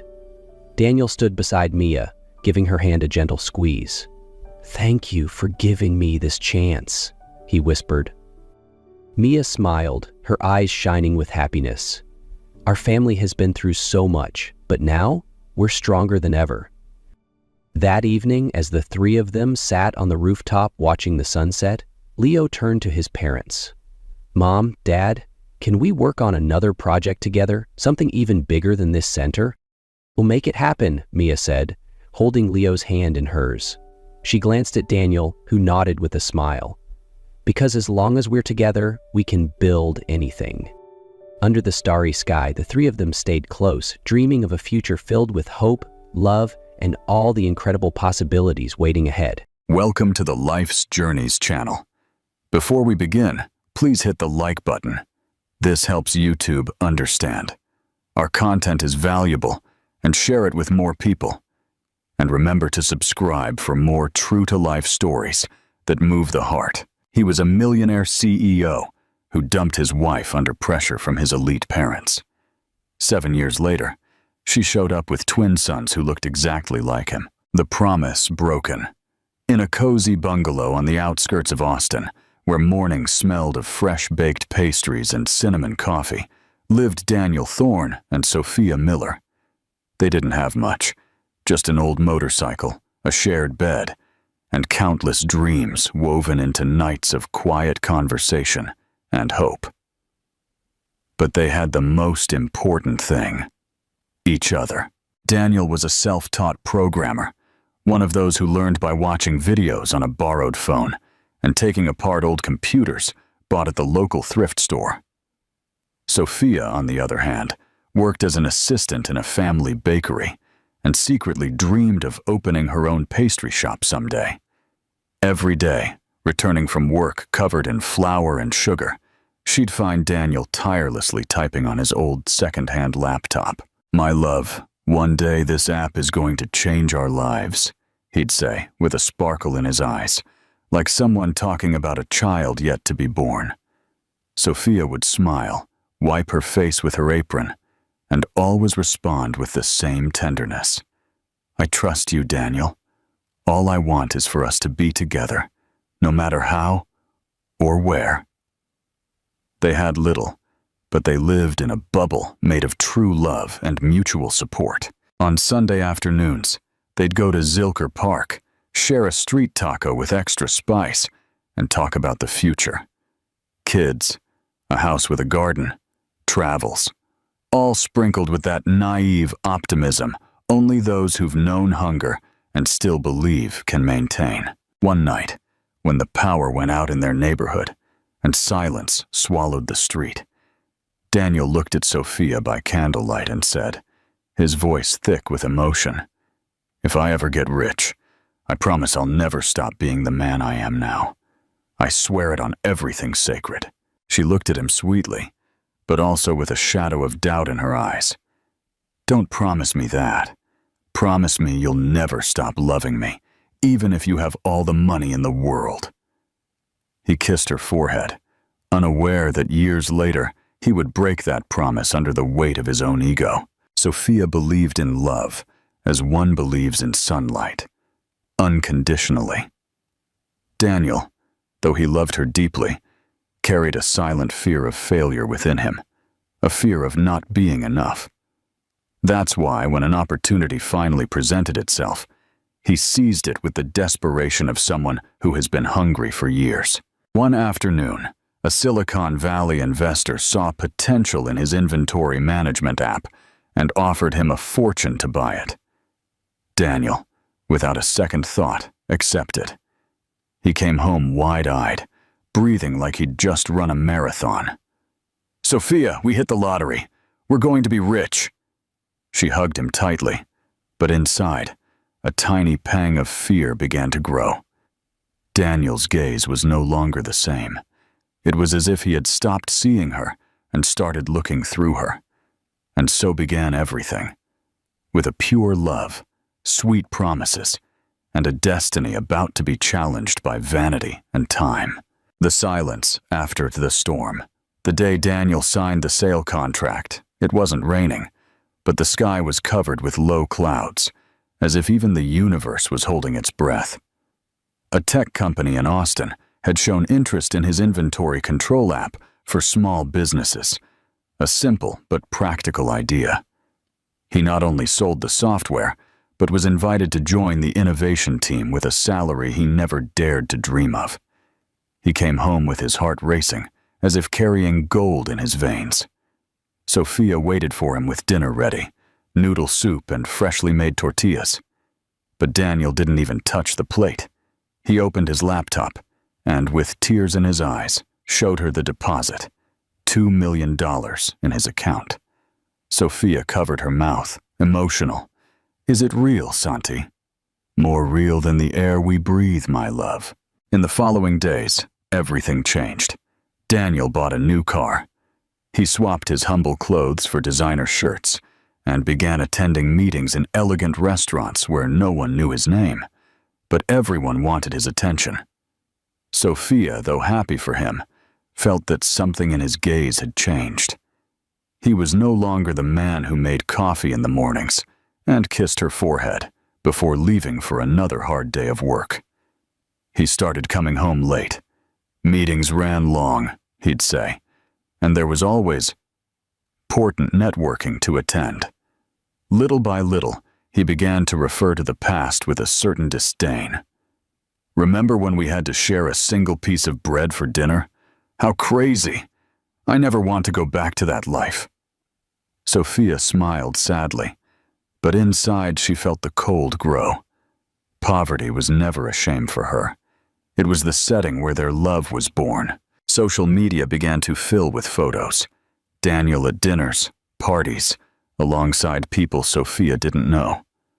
One day, seeing an image of him embracing a young woman in a red dress, something inside her chest broke. He said she was a co-worker, but Daniel's gaze in that photo was a look she knew very well. Despite everything, Sophia stayed at home, cooking for two and eating alone. She prepared coffee as before.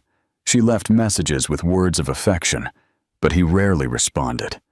And when he did, it was with cold emojis or brief texts. Love didn't disappear suddenly. It dissolved like ink in the rain. One night, Daniel came home with a different perfume and a new watch. He said he had been invited to a tech summit in Miami and would be traveling the next morning. Sophia just nodded, but when he left the room, she cried in silence, her hand on her belly. That morning, she had discovered she was pregnant, but decided not to tell him. Not at that moment. Daniel was far away, not in body, but in soul. And she, like any strong woman who loves too much, decided to protect him from himself. Until he was ready, if he ever would be. The miracle of fortune began to reveal itself as a curse disguised as an opportunity. The man who swore he'd never change was now just an elegant shadow of the love she once knew. What would you have done in Sophia's situation? Would you have confronted Daniel about the pregnancy? Tell us in the comments. The unveiling Vanessa Ruiz arrived like an elegant gale, one of those that make no sound at first, but sweep everything away in their path. Young, with a charming smile and a gaze that mixed ambition with calculated sweetness, she appeared on the marketing team of the company, where Daniel was now director of innovation. She was barely 28, spoke 3 languages, wore high heels and expensive perfume, and knew exactly how to catch the right eyes and stay in the right ears. Daniel, accustomed to Sophia's restrained tenderness, felt attracted by the vibrant energy and explicit admiration Vanessa offered him. She praised him publicly in meetings, laughed loudly at his jokes, touched his arm when talking, and little by little infiltrated what was left of his heart.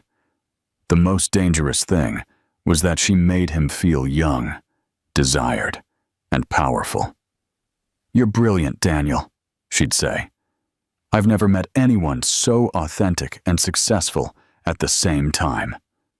Those words, said with narrowed eyes and a light touch on his shoulder, were enough for him to start seeing Sophia as part of an old chapter in his life. Sophia, meanwhile, felt the absence grow larger.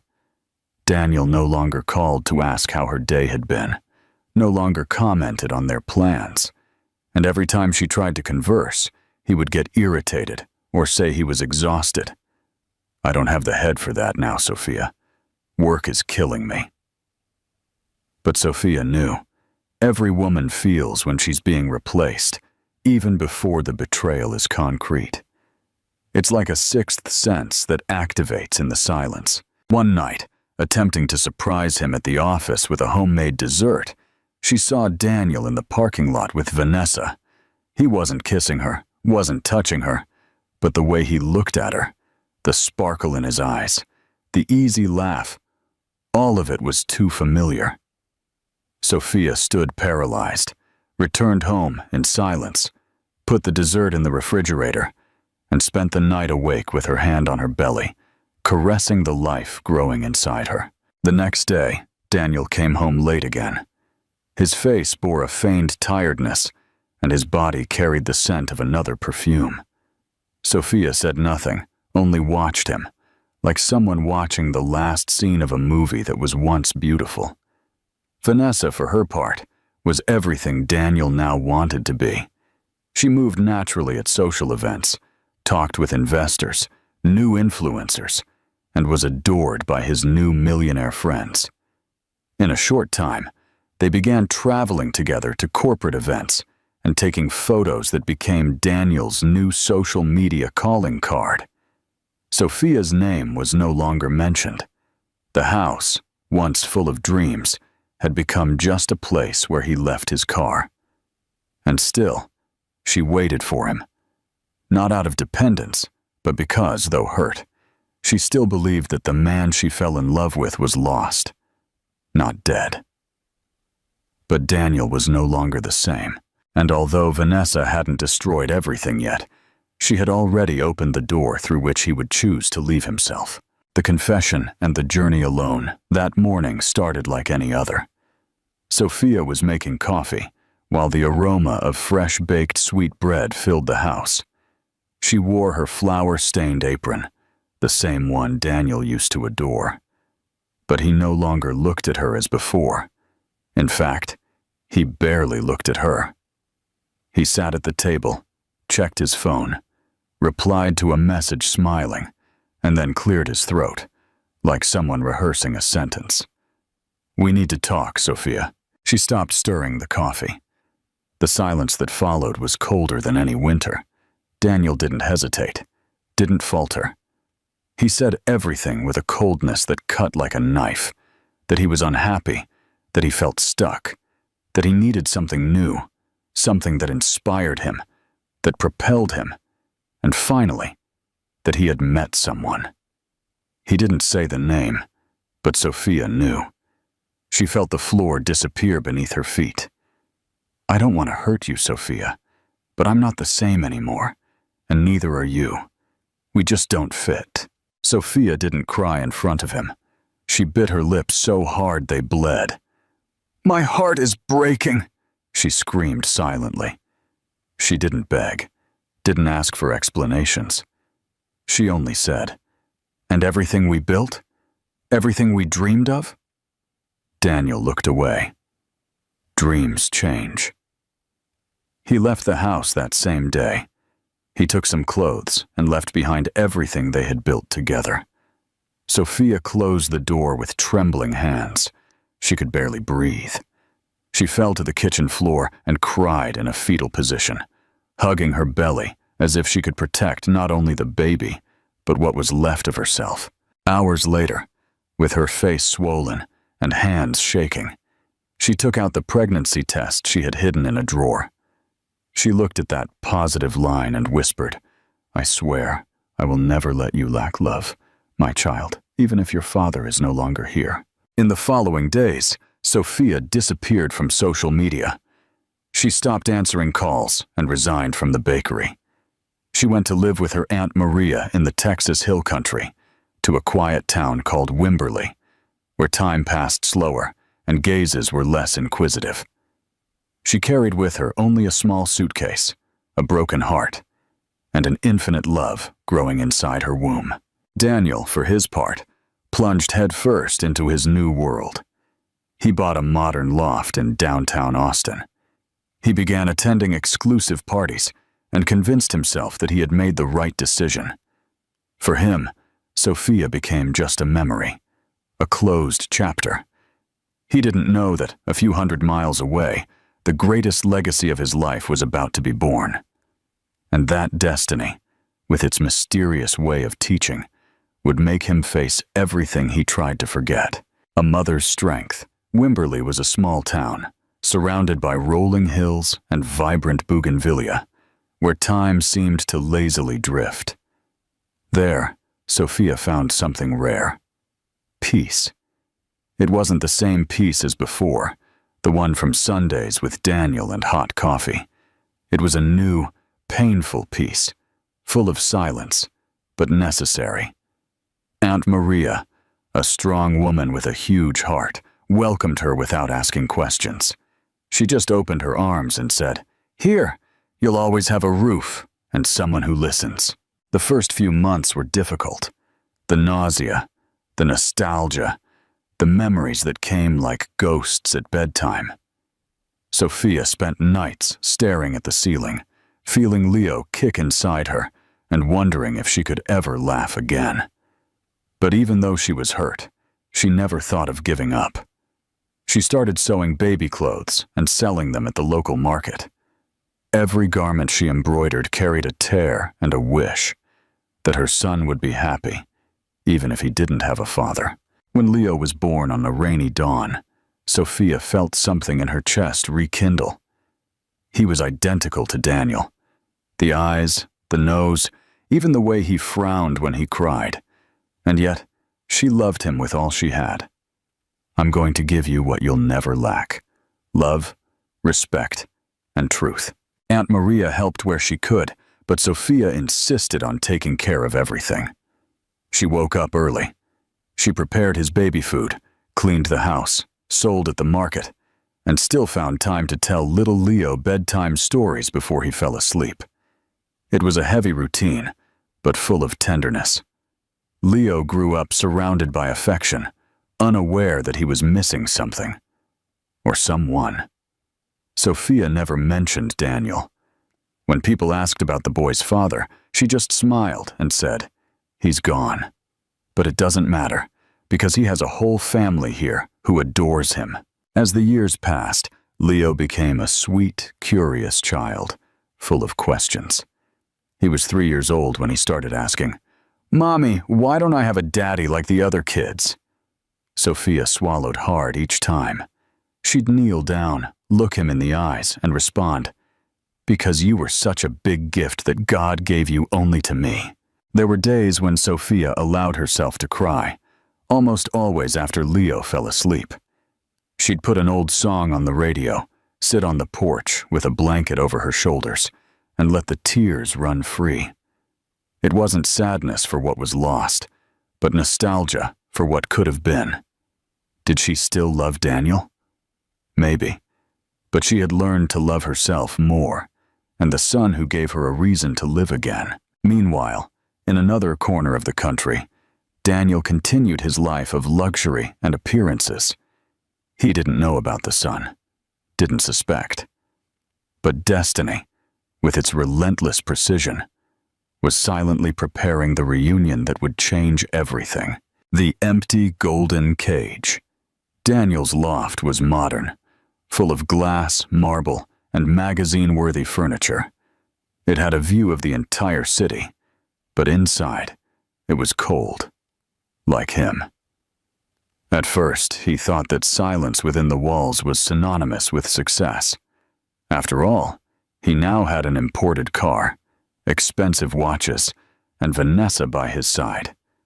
Young, beautiful, always perfumed, and full of plans for international trips and exclusive dinners.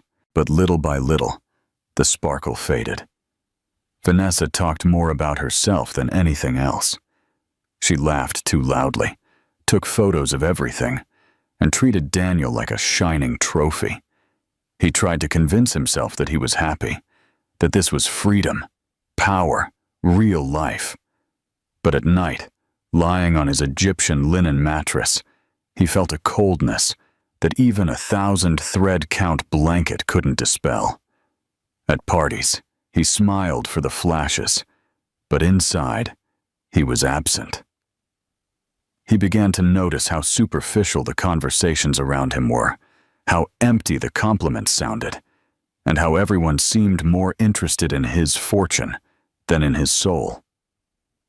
One night, toasting on a rooftop with French champagne, he looked at the sky and realized he hadn't heard his own laughter in months. Vanessa, who was initially charming, now demanded more than she offered.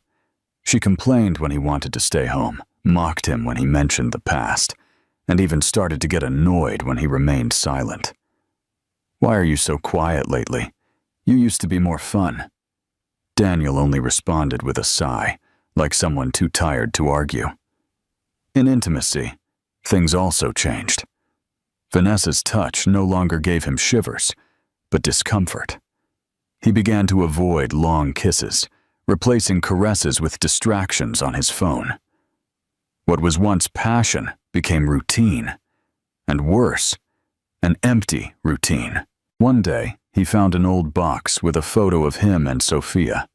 They were sweaty, laughing, eating tacos at a street fair. He was in an old t-shirt, she with a messy bun. And right then, he felt something no wealth had given him since: peace. He pressed the photo against his chest and whispered, "When did I lose you, and lose myself too?" He began to wonder how Sophia was, if she still lived in the same house, if she had moved on, if she remembered him with fondness or resentment. He never had the courage to look for her. It was easier to pretend she was just a memory than to face the mess he had left behind. But the truth gnawed at him. He started drinking more frequently, missing meetings, feeling a constant weight on his chest. He could no longer lie to himself. He had traded a home full of love for a life full of luxury and emptiness. Success now tasted of loneliness, and Daniel began to suspect that perhaps the biggest mistake of his life wasn't having left Sophia, but having believed he could be happy without her. Do you think Daniel deserves a second chance? What would you do if you were in his shoes now?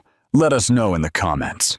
A glimpse of the past, a hope for the future. That night seemed to start like so many others. Vanessa had gone out, saying she was having dinner with some influencer friends. Daniel, tired and introspective, preferred to stay home. He wanted silence, a glass of wine, and perhaps an old movie that reminded him of simpler times. But something about that night was different. A subtle unease grew in his chest like a premonition. Hours later, unable to sleep, Daniel opened Instagram. He scrolled without interest until a story from an acquaintance accidentally appeared. A party at a luxury hotel, with loud music, colored lights, and people dancing around an illuminated pool. He almost scrolled past it until he saw Vanessa.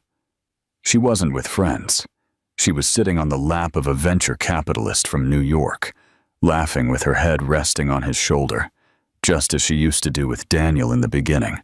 His world spun. For a moment, Daniel thought it could be an edit, a coincidence. But the details were unmistakable. The red dress, the necklace he himself had given her, the way she tossed her hair back. It was her, and she looked happy without him. The next day, Vanessa came home as if nothing had happened. When Daniel confronted her, she didn't even try to deny it. "And what did you expect? You're not the fun man you used to be. You're always quiet, sad. I'm not your nanny, Daniel." He remained silent. He didn't yell. He didn't cry. He just stood up. He took his car keys and left aimlessly, his eyes full of tears and his soul shattered. In the following days, everything crumbled. Friends disappeared. Invitations to events ceased. No one called him for collaborations, dinners, or meetings anymore. Those who once flattered him now didn't even respond to his messages. He finally discovered what it means to be surrounded by people and completely alone. At the company, partners began to pressure him for his poor performance. They said he was distracted, unproductive, too emotional. They began to discreetly sideline him from important decisions. Daniel watched everything slip through his fingers and had no strength to stop it. One morning, looking in the mirror, he almost didn't recognize himself. There were wrinkles he hadn't seen before, deep, dark circles under his eyes, and an empty gaze. For the first time in years, he thought of Sophia not as a memory, but as a salvation. He thought of her as one remembers a lost home, a comforting lap, a smell of sweet bread that no longer existed. He tried to call her, but her number was out of service. He tried to find her on social media. Nothing. As if the world had protected her from him. And then he understood. He had not only lost the woman who loved him most, he had lost the opportunity to be truly happy. All for pride, for vanity, and for believing that love is found at parties and not in shared silence. Daniel now knew what it was like to hit rock bottom. And down there, where the echo of loneliness was deafening, he found himself on a random Saturday. The unmistakable truth. One Saturday, Daniel had left home without a destination, trying to escape himself. He walked through the halls of a shopping mall in Austin with a cup of coffee in his hand and an empty heart. He looked at storefronts without truly seeing anything. Everything seemed dull, purposeless, like his life at that moment. He stopped in front of a toy store. He didn't know why, but something made him observe the dolls on display. It was then that he heard a child's laugh, one of those laughs that come from the soul, pure, full of life. He turned automatically, as if the sound had pulled his body by instinct. There, a few meters away, she was. Sophia. She wore a simple dress, her hair pulled back in a messy bun, chasing a little boy who looked about 3 years old. The child ran among the toys, laughing loudly, his eyes shining with excitement. Daniel felt the air escape his lungs. The child was identical to him. The same blue eyes, the same shape of the face, even the way he raised an eyebrow when he laughed. Daniel stood paralyzed. The world around him disappeared. It was as if time had stopped just for him, and he had been lost. Sophia, distracted, turned to call the child.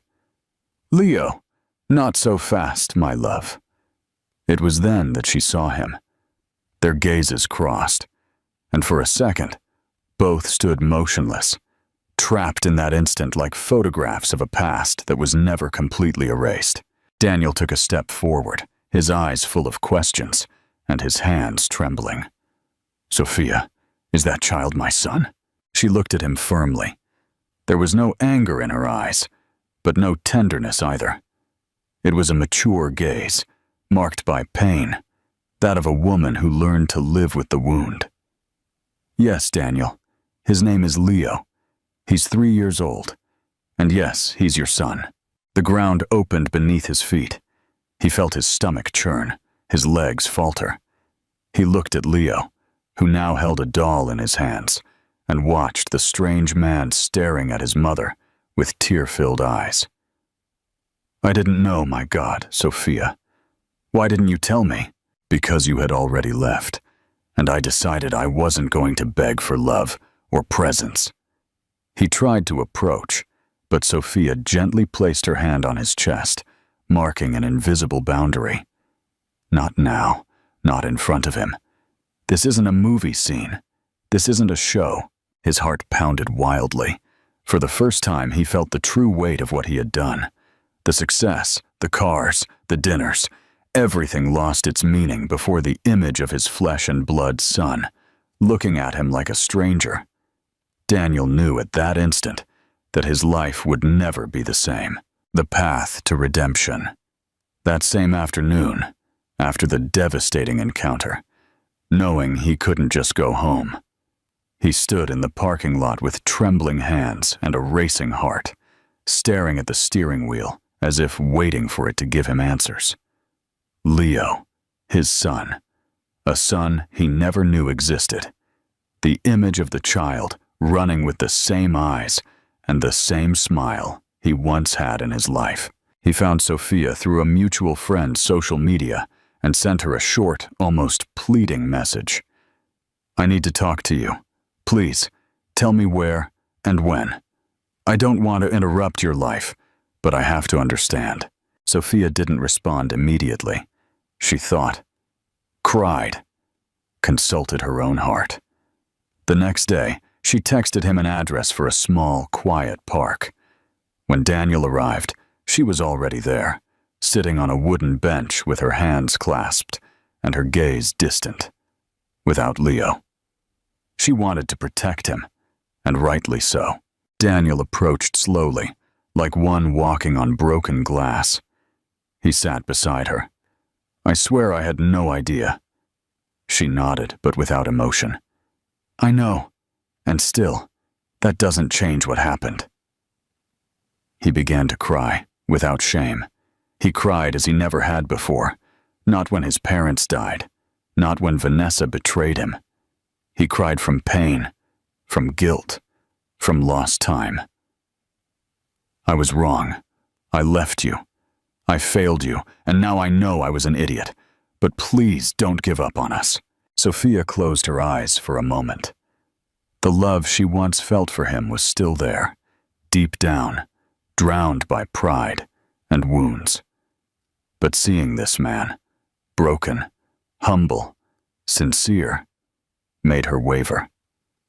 "Leo is a happy child. He doesn't know abandonment. I don't want his first memory of you to be a disappointment. I'm not going to leave, I swear it, by him and by you. I just need a chance." Sophia took a deep breath. Part of her wanted to say no, wanted to protect the heart he had once broken. But another part, the part that saw Leo smile in the mall looking at Daniel, knew that the bond between father and son existed, even without having been built. "Then let's start slowly. No empty promises, Daniel. This time you're not just risking my heart. You're risking a child's." Daniel nodded, his eyes filled with tears. For the first time in a long time, he felt hope.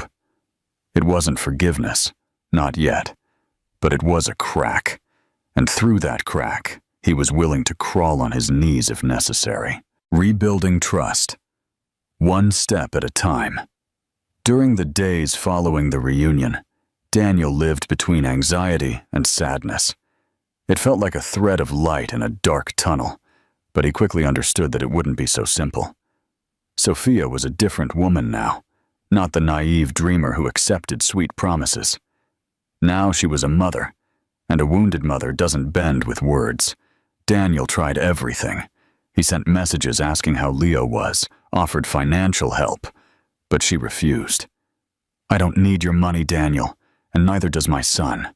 She accepted brief conversations, short meetings in public places, but maintained her distance. There was always an invisible line between them. He could look at Leo, but not hug him. He could hear his laughter, but not share it. It was like touching a memory that still hurt. One afternoon, Daniel brought an expensive toy car for Leo, but he wouldn't take it. Sophia looked at the gift, sighed, and said, "He doesn't need expensive things. He needs time. He needs consistency. He needs to know he can trust you. Are you ready for that?" Those words hit him hard. For the first time, he understood that the way forward wasn't about showing he had money or success, but about showing he was willing to be truly present. One morning, he arrived at the park where Sophia usually took Leo. She was there, sitting on the same bench, reading a book while the child played on the slide. Daniel approached with his hands in his pockets and asked humbly, "May I sit?" She nodded, but without smiling. He stayed there in silence, simply observing. This scene repeated for several days. Daniel would go to the park, sit on the same bench, and observe.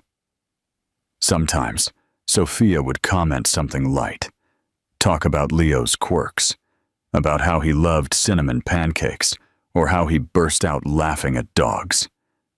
Daniel listened to everything attentively, as if every word was a gift. "I built a fortress around myself and Leo, and rightly so," she told him one day. "You were the one who broke everything. Don't be angry if I'm afraid you'll do it again." Those words were etched in his mind. There were no shortcuts, no easy rewards. If he wanted to reclaim his place in their lives, he would have to prove it day after day, not out of guilt, but because true repentance isn't shown with tears, it's proven with patience. Daniel knew he couldn't recover lost time, but he could try to build something new, even if it started with small steps. He began to appear at the park with small gestures, an apple cut like a little boat, a handmade drawing with his and Leo's names, a simple wooden toy car he painted himself. Sophia didn't say yes or no. She just allowed it. Leo, at first, looked at him like just another stranger, running to his mom's arms or going back to play without paying attention.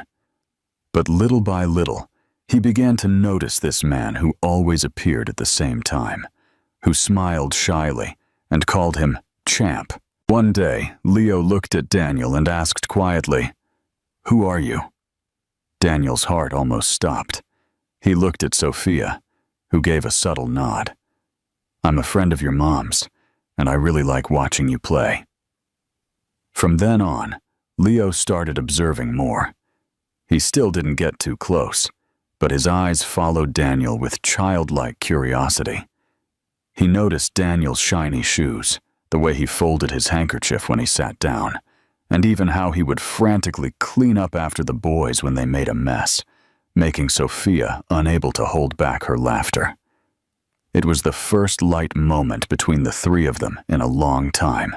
Daniel began bringing simple snacks, fruit, homemade pastries, natural juice. It wasn't about the value, but the affection. One day, he left a storybook with large, colorful illustrations. Sophia opened it first and found a small note tucked inside. "To the bravest architect who follows her dreams. With affection, Daniel." That night, Leo asked for the book to be read, and then asked again, "That man is good, isn't he?"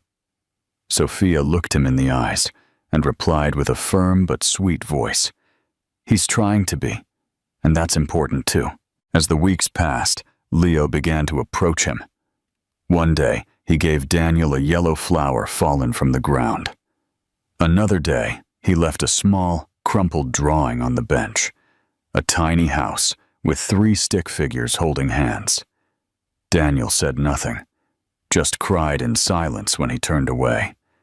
He understood that he was starting from scratch, that a child's love isn't demanded, it's cultivated, and that Sophia, though still wounded, allowed this beginning for something greater. Leo's well-being. A family reimagined Daniel wanted to be a real part of his son's life. It was a rainy afternoon, the kind that makes the earth smell stronger and the heart grow more sensitive. Sophia and Leo were at home, organizing a box of old papers Aunt Maria had kept in the closet. Among yellowed documents and forgotten letters, Leo found something that made his eyes sparkle. An old, faded photograph. It was Daniel and Sophia, smiling like 2 teenagers in love. They were in front of a taco stand, their faces sweaty and their eyes full of sparkle. Leo held up the photo and asked, curious, "Who are they, Mommy?" Sophia froze. For a moment she wanted to lie, but she couldn't.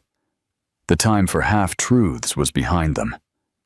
"That one on the left is your dad," she said, watching the photo as if trying to extract all the answers from it. Then, with the innocence only children possess, he asked, "And why aren't you together anymore? You looked so happy." The question landed like a stone in Sophia's chest. She looked at her son, gently touched his face, and responded, "Because sometimes adults make mistakes, son." She took the photo back after Leo fell asleep and looked at it for long minutes. She felt nostalgic, not just for Daniel, but for herself, for that version of her that believed in love with her eyes closed, that dreamed without fear, and that laughed at every silly thing beside the man she loved. The next day, Sophia met Daniel at the park as usual, more open. Leo found a photo of us, she said, without pretense. Daniel fell silent, swallowed hard. And what did he say? That we looked happy, and he asked why we weren't together anymore. Sophia's words sounded like a string tightening between two hearts.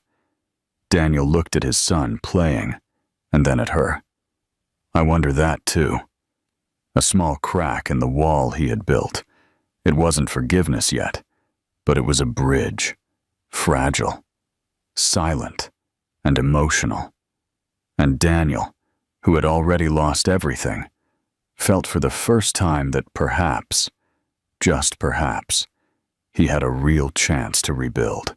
It was a sunny Sunday, with a clear sky and a gentle breeze, when Daniel approached with a used bicycle for Leo, with training wheels and colorful stickers that he himself had chosen. Daniel, upon hearing the news, offered to help. Sophia hesitated for a second, but ended up accepting. After all, Leo was already starting to warm up to this man, who, little by little, was ceasing to be a stranger. They arrived at the park early. Leo wore a blue helmet and held the bicycle firmly, while Sophia watched from afar, her heart divided between caution and hope. Ready, champ? Ready, Leo replied with a sparkle in his eyes. Daniel began to push him slowly, running behind the child as he guided him in his first pedaling. Don't worry, I won't let go. Not yet.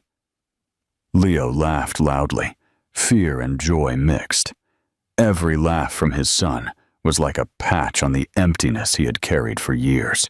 After several attempts, Leo shouted, "Dad, let go!" That word, Dad, pierced Daniel's chest like a true arrow. Sophia, from a distance, also heard it. Her eyes filled with tears, but she made no gesture. She just hugged herself and smiled in silence. Leo pedaled alone. Then he fell gently onto the grass. He looked back, startled, but seeing Daniel running towards him, he burst into laughter. I did it! Did you see? I did it! You did it, champ! I'm so proud of you! Daniel picked him up from the ground and hugged him tightly. For the first time, Leo returned a true hug. Tight, innocent. In that instant, they weren't a man trying to mend the past and a curious child. They were father and son, just like that. Sophia approached with slow steps. She saw the two of them sitting on the grass, with Leo on his dad's lap, excitedly telling him how he had done it. Daniel looked at her, and their eyes met for a few seconds. They said nothing. But it was there, in that silence full of meaning, that Sophia saw the man she had always known he could be. And the bond between father and son, once non-existent, now began to weave with threads of true love and patience, reaching for forever. Sophia had grown accustomed to guarding her heart like one watches over a still-beating wound. Although the small joys that Leo and Daniel were beginning to share gave her some hope, she kept her feet firmly on the ground, because love, sometimes, can also be a trap disguised as affection. But that afternoon, something inside her wavered. They were all in Aunt Maria's backyard. Leo was playing with a paper airplane, while Daniel helped him put it together. Sophia watched them from the kitchen through the curtains, trying not to get carried away by the laughter. "Fly, fly, Leo!" Daniel shouted, laughing with his son. Leo laughed like never before. His face lit up every time his dad clapped for him, every time he fell, and Daniel picked him up with a kiss on the forehead. Sophia, with a cup of tea in her hand, felt her eyes well up. That scene was what she had always dreamed of for her son. A happy childhood, with love from both sides, with a present and devoted father. But along with the emotion for her son came the fear from 3 years ago. The fear of believing too much, trusting too much, and seeing everything collapse again. Later, while Leo slept, Hugging his paper airplane, Daniel stayed in the garden in silence. Sophia approached slowly, sitting beside him on a wooden bench. The sky was full of stars, and the night brought with it a sense of peace. "Thank you," Sophia said softly, as if not wanting to say too loudly what she felt. "Thank you, but I feel it will never be enough to repair what I did." She looked at him, and for an instant, she saw the man from before, the one who made her coffee on Sundays, who called her my life, who dreamed of a house full of children. But she also saw the man who had abandoned her, who had caused her so much pain. There are days when I see you with Leo, and it moves me, and others when I just want to scream at you to leave because it hurts to remember. Daniel gently took her hand. He didn't insist, didn't promise the world. He just said, "I understand. I just want you to know that I didn't come looking for quick redemption. I came because I love you both, and I'm willing to wait, even if it costs me a few more minutes in silence." Her heart, still wounded, began to open again, not because of the words, but because of the consistent, truthful gestures he had been building. She knew that love was still there, hidden under layers of pain. And although she wasn't ready to fully give it, she also couldn't keep pretending she didn't feel it. It was on a regular morning, a pale day, with a high fever and dull eyes. Sophia thought it was a mild cold, something temporary. But when he started shaking and complaining of abdominal pain, her mother's instinct screamed louder. In minutes, she wrapped him in a blanket and rushed to the town hospital, her heart pounding, no time to think. Daniel was in a meeting when he got her call. "Leo is sick. I'm at the hospital. I don't know what's wrong." He didn't hesitate. He stood up in the middle of the room, ignoring glances, phones, and contracts. He grabbed his car keys and ran out. For the first time, he didn't care what he left behind. Everything seemed small compared to the idea of losing the son he had just begun to know.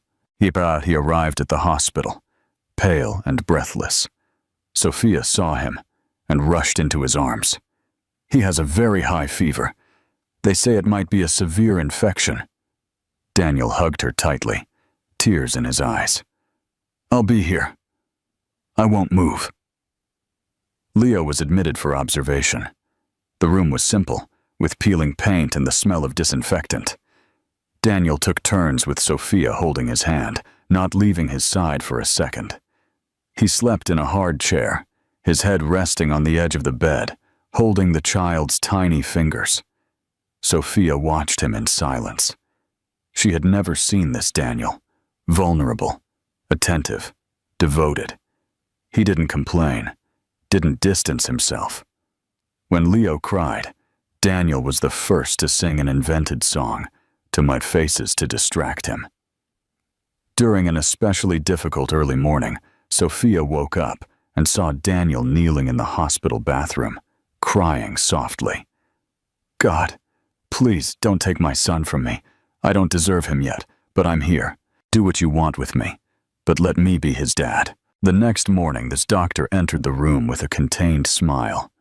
"He's out of danger. He'll recover fully." Sophia covered her face with her hands and cried with relief.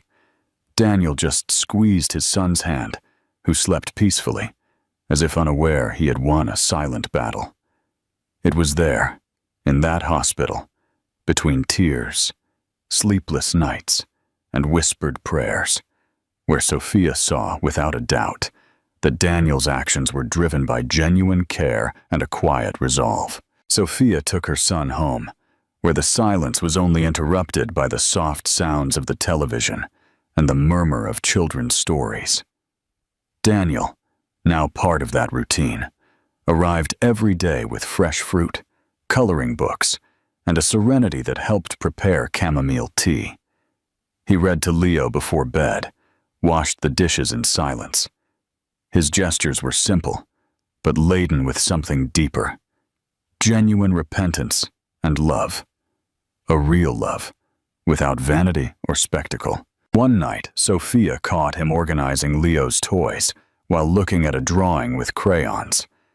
It was a family of 3, Dad, Mom, and son, all holding hands.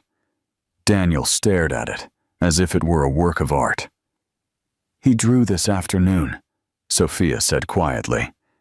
"He told me it was his family." Sophia, leaning on the doorframe, felt a tear run down her cheek, but said nothing. That same night, they sat on the terrace, as if giving silent thanks. "I was never good with words, Sophia," Daniel said softly. "But I want you to know I'm learning to listen, to be present, to not fail." She didn't respond immediately. She observed him as if still trying to understand if all this was real, but something inside her, little by little, began to trust. During the week, Sophia noticed small changes in his behavior. He helped Aunt Maria carry market bags. He even started wearing simpler clothes, leaving behind the expensive watches and shoes that once represented everything he thought he should be. One afternoon, Leo had a coughing fit and ran into his father's arms. Daniel held him close. Sophia saw this, and for the first time she felt something akin to peace, a peace born when what seemed impossible begins to transform before your eyes. She still hadn't decided what to do with her feelings. It still hurt to remember. There was still fear. But now there was also something new, the certainty that Daniel was willing to earn back her trust, not with grand words or theatrical promises. It came in silence, in consistency, in care. And for Sophia, that was the greatest display of love he could give. She knew love was still there, hidden under layers of pain. And although she wasn't ready to fully commit, she also couldn't keep pretending she didn't feel it. It was a warm afternoon, with a sky colored pink and the smell of distant rain. Leo had gone to spend the day with Aunt Maria, and for the first time in a long time, Sophia found herself alone. That's when her phone vibrated. It was a message from Daniel. "Would you like to have coffee with me this afternoon? Without Leo? Just you and me? Just talk." She hesitated. Her heart pounded. Coffee. Just coffee. But for her, it meant more than that. It was putting their feelings on the table. Between fear and curiosity, she put on a light blouse, tied back her hair, and left. The chosen place was small, almost hidden, with wooden tables and dried flowers in the corners. Daniel was already there when she arrived, nervous as a teenager. Seeing her enter, he stood up with a shy smile, like someone grateful for something he felt he didn't deserve. "Thanks for coming, Sophia." The initial atmosphere wasn't uncomfortable. It was like 2 old friends who don't need to rush to fill the spaces. They ordered coffee, and for a few minutes, just watched the city through the window. Then, Daniel spoke. "Sometimes I think about us, not how we were, but how we could have been if I hadn't been so blind." Sophia listened attentively, but also cautiously. "What do you want? And what are you going to do with that?" He nodded, stirring his coffee with a spoon, as if seeking courage at the bottom of the cup. "I've changed, Sophia. I'm not telling you this to convince you. I'm telling you because it's true. I no longer need applause or expensive watches. I just want to be where there's love, and that place was always you." She looked away, feeling a lump in her throat. "When you left, I learned to be a mother alone, to take care of Leo, to expect nothing from anyone. I rebuilt myself with every piece you left behind." For a moment, silence settled again. But this time it was different. It was the silence of 2 hearts trying to recognize each other, of 2 paths crossing after being lost for a long time. Daniel held his cup firmly. "I only ask that you don't close the door, that you let me be close, and that if someday your heart believes in us again, I'll be there, waiting for you." Sophia didn't respond immediately, but her eyes, moist and tired, revealed something that words couldn't yet say. She wanted to believe. She just needed time, and perhaps more coffees like that. The sunset of a new beginning. After coffee with Sophia, Daniel spent several days reflecting on everything he had heard. Her words resonated like a bell in his conscience. I rebuilt myself with every piece you left behind. He knew he could never erase what he did, but there was something he could still do, not to impress Sophia, but to honor the woman she had become, and so many others like her that the world often ignores. Women like Sophia raised their children with dignity, despite their wounds. He visited shelters, spoke with social workers, listened to stories of abandonment, of courage, and of rebirth. Each testimony was like a broken mirror, reflecting his own guilt. It was in one of those shelters, seeing a 19-year-old cradling her baby on a worn mattress, that Daniel knew for sure. He sold one of his properties in Austin, the most luxurious one, and donated a large part of the value to 3 different organizations. He requested confidentiality. He didn't want headlines or applause. He just wanted, in some way, to be part of healing the world he had once helped wound. When Sophia found out, it wasn't from him. A friend who worked at one of the institutions called her, moved. He just gave money. He came, listened, cried, and promised to return. Sophia was in shock, not because of the money, but because he had truly engaged with his soul. Daniel never mentioned the gesture. He continued visiting Leo as always, with humility, attention, and consistency. One day, while they were having coffee on the terrace, Sophia asked, "Why did you do it?" He looked at the horizon. "Because true value isn't shown with things, but with actions. I can't change the past, Sophia, but I can choose what kind of man I want to be from now on." She felt her eyes fill with tears. That man there was not the Daniel who had abandoned her. It was another, someone who had shed ego, pride, and vanity. The man who had given her a simple toy, but chosen with love. Sophia wondered if destiny could really offer a second chance, not to a perfect love, but to a real love, built on ruins and new beginnings. And deep in her chest, something whispered, maybe so. Time, with its relentless delicacy, healed their lives. Leo's pure joy at seeing his dad, every coffee shared without promises, all of it slowly, little by little, broke down the barriers she had built to avoid feeling again.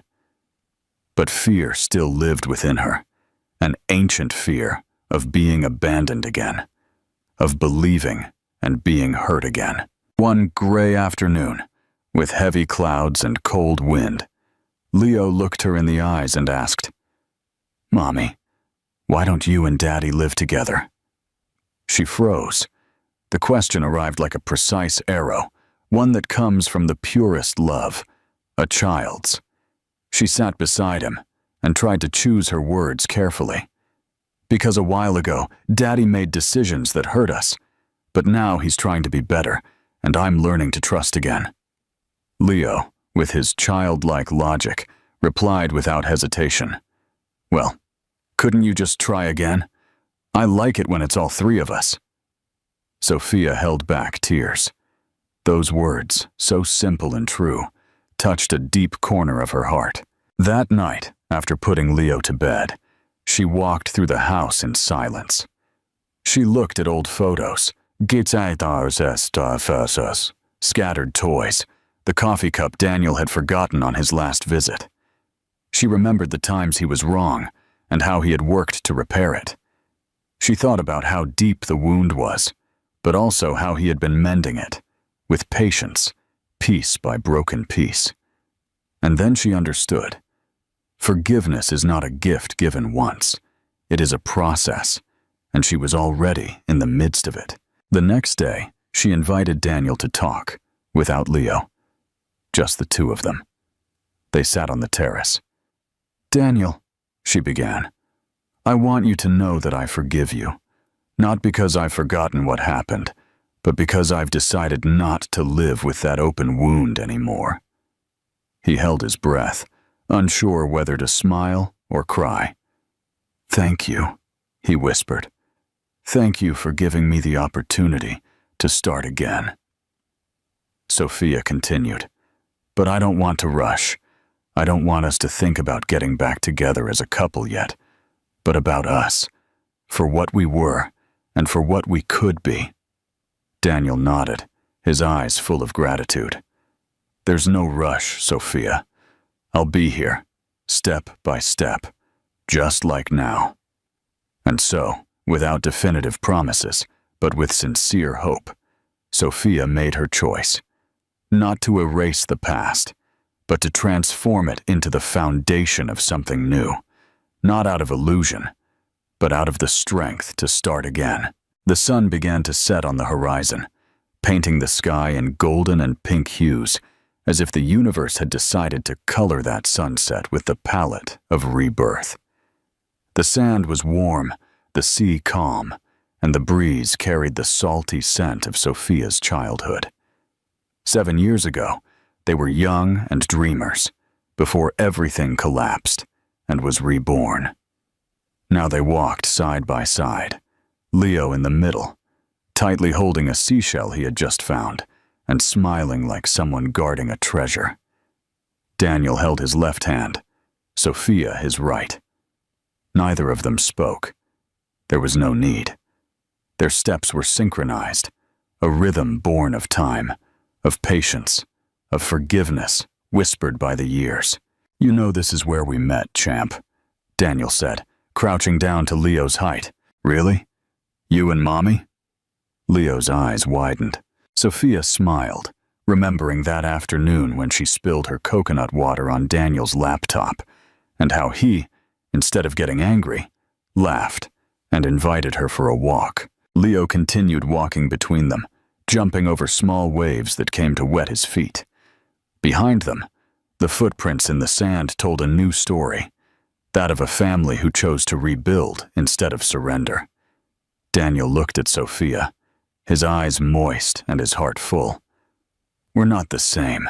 We don't love from illusion anymore, but from experience, from the scars. They stopped in front of a rock where they used to sit. Leo ran towards the water and began to build a sandcastle, concentrated and happy. Sophia and Daniel sat side by side. Thank you for coming back, Daniel, Sophia said quietly. Not to me, but to yourself. I came back because you and Leo showed me the way, he replied, and gently rested his head on her shoulder. It wasn't an end or a beginning. It was a new chapter, serene, mature, real. A love that had passed through the test of time, of error, and of repentance, and that now flourished with deeper roots. That afternoon, between the sound of the sea and Leo's laughter, Sophia and Daniel understood that life had not returned to what it was, but that it was better now, stronger, more real, precisely because it had been built, piece by piece, with truth. And so, hand in hand, they continued forward, not as before, but better. What was the most impactful moment of Daniel's redemption for you? And what lesson about love and second chances did you take from this story? Please leave your opinion on this incredible story in the comments. If you liked it, share it, and subscribe to the channel to support our work. Another story is appearing on your screen that will probably also move you. Don't miss it.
In a modest apartment on the outskirts of New York, 28-year-old Emily Carter was starting another exhausting day.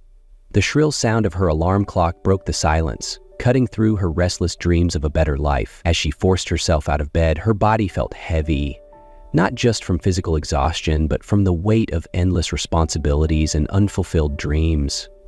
As a single mother, Emily juggled multiple part-time jobs to support her 6-year-old daughter, Olivia, whose laughter and sparkling blue eyes were her only source of joy amidst the daily struggles. Their tiny apartment bore the marks of a life lived in survival mode. The worn-out furniture, peeling wallpaper, and cluttered kitchen told the story of a young woman who had put her dreams aside to provide for her child. Yet, despite the hardships, Emily held on to hope. She knew that Olivia deserved more: a safe home, a better education, and the kind of childhood that didn't involve counting pennies at the end of every week. When Emily stumbled upon a job listing for an elevator operator at the Harrington Mansion, it seemed like a sign from fate. The mansion, known for its grandeur and wealthy residents, felt like a world apart from Emily's reality. Although the job seemed simple enough, she couldn't ignore the sense of foreboding that came with it.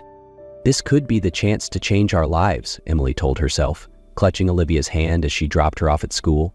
Despite her apprehension, she resolved to take the risk. The story that followed was one of transformation, mystery, and an unexpected connection that would alter Emily's and Olivia's lives forever. With her head held high, Emily set off for her interview, unaware of the secrets and opportunities awaiting her behind the imposing iron gates of the Harrington Mansion. That morning, Emily stood before the towering iron gates of the Harrington Mansion, her nerves on edge. Beyond the gates lay an opulent estate, the kind she had only seen in movies. The meticulously maintained gardens and the grandeur of the mansion's classic architecture filled her with awe and a sense of unease. She pressed the intercom button, and a metallic voice responded. "Harrington residents, how may I assist you?" "My name is Emily Carter. I'm here for the elevator operator position," she replied, her voice trembling slightly as she tried to sound confident. After a brief pause, the gates began to swing open, their creaking hinges echoing in the quiet morning air.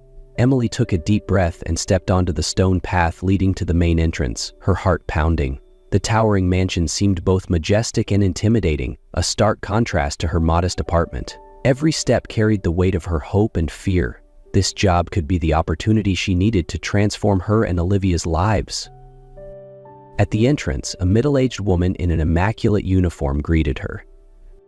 "Miss Carter, I'm Mrs. Thompson, the housekeeper. Please follow me. Mr. Harrington will see you in his office." As Emily stepped inside, she was struck by the mansion's breathtaking elegance. Crystal chandeliers sparkled above the marble floors, and priceless artwork adorned the walls. She felt out of place in her simple dress and worn-out shoes. Mrs. Thompson led her to a carved wooden door, knocked softly, and opened it. "Mr. Harrington, Miss Carter is here," she announced. Inside the spacious office, Alexander Harrington sat behind an imposing oak desk. He appeared to be in his early 40s, his tailored suit exuding sophistication. His graying hair was neatly combed, and his piercing green eyes seemed to evaluate Emily with precision. "Miss Carter, please have a seat," he said, his deep voice commanding respect. The interview was formal and thorough. Alexander asked about her work experience, ability to handle pressure, and arrangements for her daughter during late shifts. Emily answered honestly, emphasizing her dedication and willingness to learn. "I see you have a daughter," Alexander said, glancing at her resume. "Will that interfere with your work?" "Not at all, sir. I've made arrangements to ensure everything runs smoothly," Emily replied, her hands clasped tightly in her lap. Alexander studied her for a long moment, his intense gaze unrelenting. Finally, he nodded. "Very well, Miss Carter, you'll start tomorrow." Emily could hardly believe her ears. She thanked him profusely, feeling as though a new chapter in her life had just begun. On her first day at Harrington Mansion, Emily threw herself into her new responsibilities with determination. Mrs. Thompson guided her through her main tasks, which included operating the elevator and assisting with various household duties. The mansion wasn't just a place of luxury, it carried an air of mystery that Emily couldn't quite put her finger on. While working, Emily often encountered Alexander. He was always impeccably dressed. Yet he never removed his gloves, no matter the weather. During one elevator ride, Emily noticed a faint medicinal scent lingering around him. She began to wonder if her employer was battling a hidden health issue. One afternoon, while cleaning the elevator as Mrs. Thompson had instructed, Emily caught sight of Alexander sitting alone in the grand drawing room. The sunlight streaming through the windows highlighted the exhaustion etched onto his face. Beneath his composed exterior, Emily sensed a man carrying not just physical pain, but also emotional scars. The mystery unraveled during a fitting session.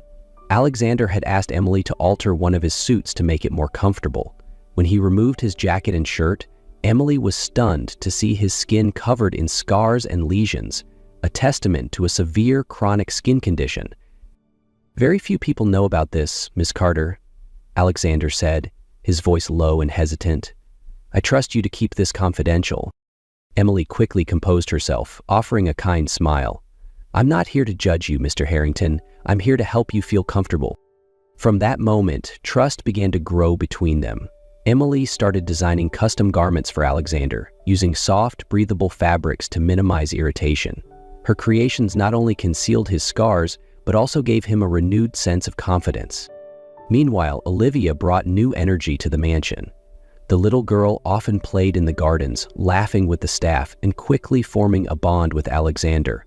Her innocent curiosity and cheerful chatter seemed to lighten the weight Alexander carried. "Mr. Harrington, you're like a prince in a fairy tale," Olivia told him one day in the garden. Alexander chuckled softly, his eyes warm as he looked at her. Emily observed the growing connection between her daughter and Alexander, and a flicker of hope stirred within her. Perhaps Harrington Mansion wasn't just a place of employment. It could become a place where she and Olivia found a sense of family. The bond between Emily and Alexander deepened with each passing day. Their conversations grew more personal, and Alexander began to rely on Emily, not just as an employee, but as someone he trusted. Though his exterior remained guarded, Emily could see glimpses of vulnerability and warmth. One afternoon, as they worked together in the sewing atelier Alexander had set up for Emily, he broke the silence. "Do you think Olivia would enjoy visiting the mansion more often? She seems to bring a certain life to this place." Emily was surprised but touched by his remark. "I think she would love that, Mr. Harrington. She talks about the gardens like they're straight out of a fairy tale." Alexander smiled softly, his gaze thoughtful. "You too, Emily. You've brought something here I thought I had lost, a sense of peace." His words made Emily's cheeks flush, and she realized she had started to develop feelings for this enigmatic man. A few weeks later, Alexander asked for a private conversation with Emily. In the dim light of the drawing room, he opened up about his condition. "My current treatments only manage the symptoms," Alexander began, his voice faltering slightly. "They don't offer any real progress. I've spent years resigning myself to this reality, but I've recently found a clinic in Switzerland that could help. It's risky, but it might be my only chance." Emily listened intently, sensing the unease in his voice. "So, what's holding you back?" Alexander looked her directly in the eyes, his gaze speaking volumes. "I don't want to go alone. You and Olivia, you've become my family. I want you both to come with me." Emily was stunned. This wasn't just an invitation. It was a declaration that she and Olivia held a significant place in his life. She thought of Olivia, a bright-owned 6-year-old who had grown attached to Alexander in the mansion. "I'll need some time to think about it," Emily replied, feeling the weight of the decision. After several sleepless nights, Emily made up her mind. Looking into Olivia's curious eyes, she explained, "Mr. Harrington needs me to help him during his treatment. We'll be going with him. Is that okay?" Olivia's face lit up with a smile. "We're going to help him get better. I like Mr. Harrington a lot." Emily couldn't help but smile, realizing Olivia already saw Alexander as a father figure. During the days of preparation, Alexander expressed his gratitude often. "Thank you, Emily. This isn't just about the treatment. It's a chance for us to build something lasting together." Emily smiled back, her heart filled with hope. She knew this decision would lead to a new chapter in their lives, one full of challenges, but also possibilities. On the day of their departure to Switzerland, the New York sky was gray, as if reluctant to let them go. Emily, Olivia, and Alexander boarded a private jet, their hearts filled with a mix of hope and apprehension.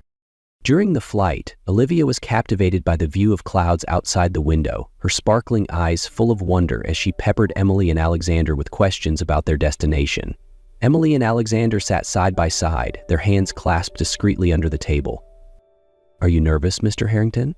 Emily asked softly, noticing the tension on Alexander's face. "I'm terrified," Alexander admitted, his voice low. "Not just about the treatment, but about letting you and Olivia down." Emily squeezed his hand gently, her gaze steady. "We're not here for the outcome, Alexander. We're here for you.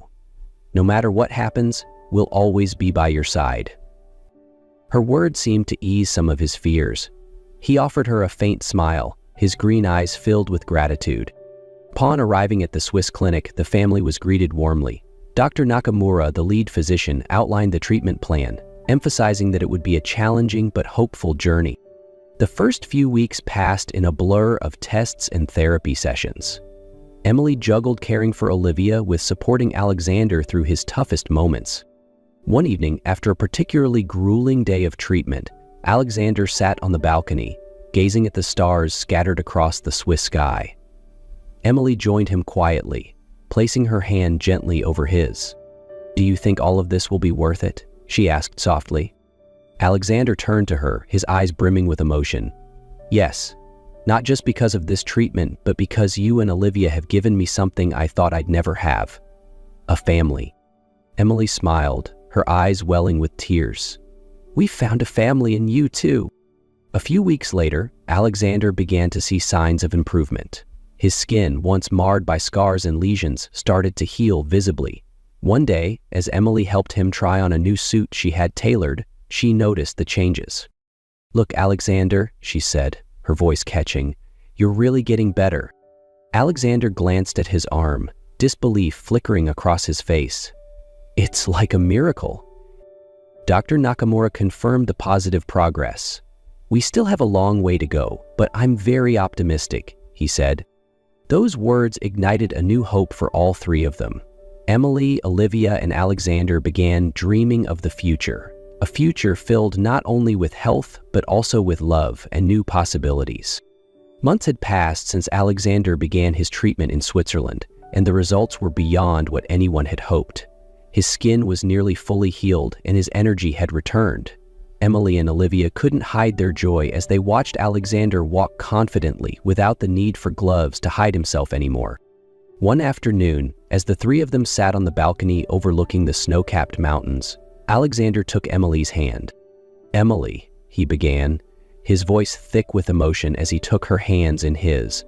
"You and Olivia didn't just pull me out of loneliness. You gave me hope, a reason to live again. For the first time in years, I can picture a future, one filled with love, laughter, and family. I don't want to wait any longer to make that dream a reality." He got down on one knee, his piercing green eyes shimmering in the afternoon light. "Emily Carter, will you marry me?" Emily was speechless, her heart full. Olivia, sitting beside her, squealed with excitement. "Say yes, Mom." "Yes, Alexander, I will," Emily finally said, tears of joy streaming down her face. The wedding was simple yet beautiful, held in the garden of the clinic where they had endured trials and found hope. Dr. Nakamura, who had witnessed their journey from the start, officiated the ceremony. Staff members, patients, and friends they had made during their time at the clinic gathered to celebrate with the small family. Olivia, acting as the flower girl, wore a simple white dress that Emily had lovingly sewn. She proudly walked down the aisle to deliver the rings to her mother and dad Alexander. Alexander, dressed in a new suit designed by Emily, looked at her with nothing but love and gratitude. "When I thought my life was over, you gave me a reason to hope," Alexander said, his voice shaking as he slipped the ring onto Emily's finger. "And you gave us a family," Emily replied, her eyes glistening with happiness. A few weeks after the wedding, they returned to New York. Alexander was healthier than ever, and Emily began turning her dream into reality, launching a fashion line specifically for individuals with unique medical needs. "We're not just designing clothes," Emily explained to Alexander as they worked in their newly opened atelier, Olivia playing happily nearby. We're designing confidence, dignity, and a sense of belonging for people who felt overlooked. Alexander smiled, pride radiating from him as he looked at the woman he loved. And we'll do it together. Olivia burst into the room holding up a drawing she had made. "This is us," she said, pointing to the picture of 3 figures holding hands. "A happy family." Emily pulled her daughter into a warm hug, glancing at Alexander with a smile. Their journey had been long and arduous, but together they had found love, family, and a future full of promise. The challenges they had faced only made their bond stronger. Now, with hope in their hearts and dreams within reach, Emily, Alexander, and Olivia were ready to take on whatever came next. Together.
On a bright spring afternoon in the lively city of Seattle, the streets hummed with energy.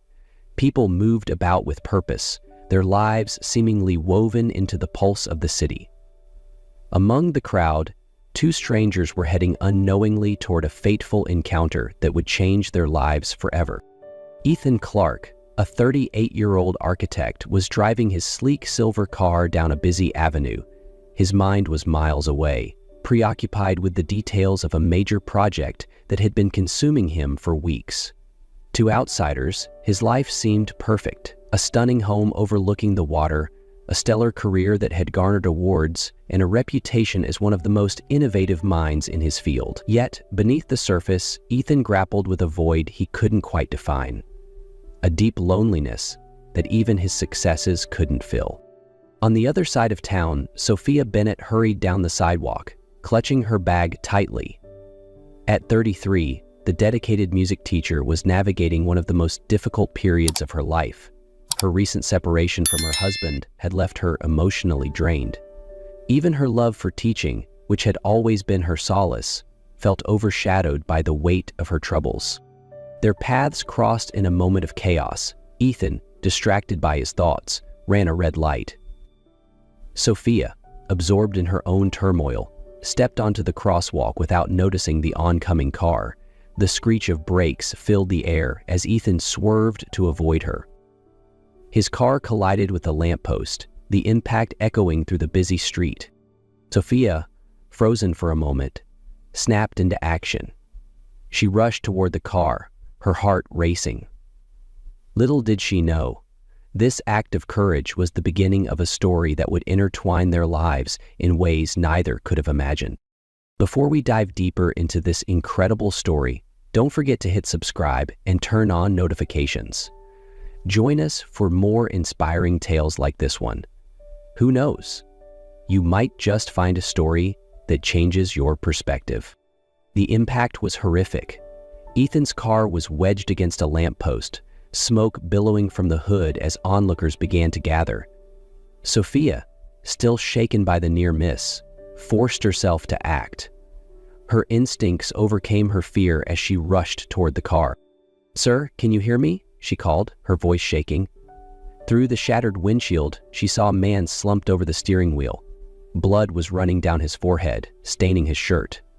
He looked lifeless, but as she got closer, she noticed his chest rising and falling weakly. In a panic, Sophia pulled out her phone.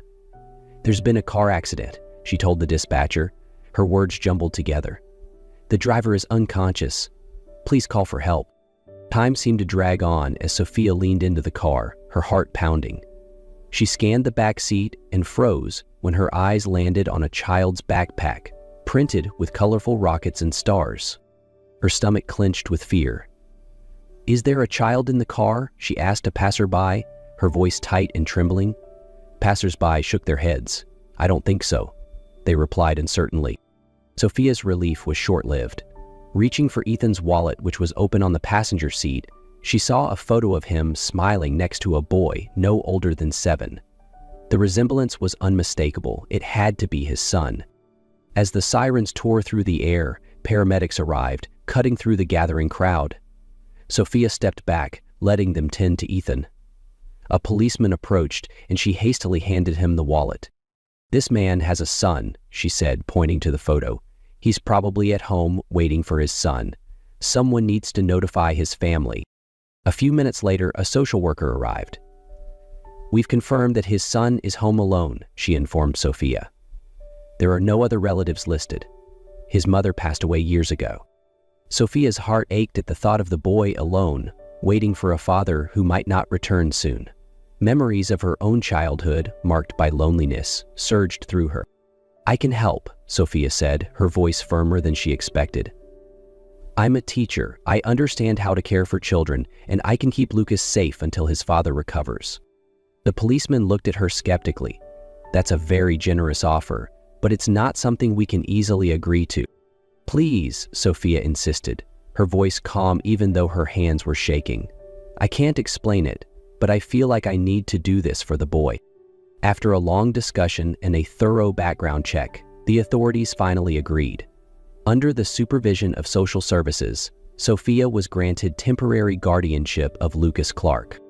That evening, Sophia arrived at Ethan's spacious but cold and empty house. Lucas, clutching a teddy bear, stood in the doorway. His big blue eyes, puffy with tears, looked up at her warily. "Where's my dad?" he asked softly, his voice barely audible. Sophia knelt down to his level, her heart breaking. "Your dad's hurt, Lucas," she said softly, "but he's fine, and the doctors are taking good care of him. Until he's well, you're staying with me. We'll take care of him together, okay?" Lucas hesitated, squeezing the bear, before finally nodding. "Okay," he whispered. Sophia held out her hand, and after a moment, Lucas took it. Together, they walked toward her modest apartment, into an uncertain future that neither of them could foresee. That night, after tucking Lucas into the guest bed, Sophia sat by the window, staring out at the city lights.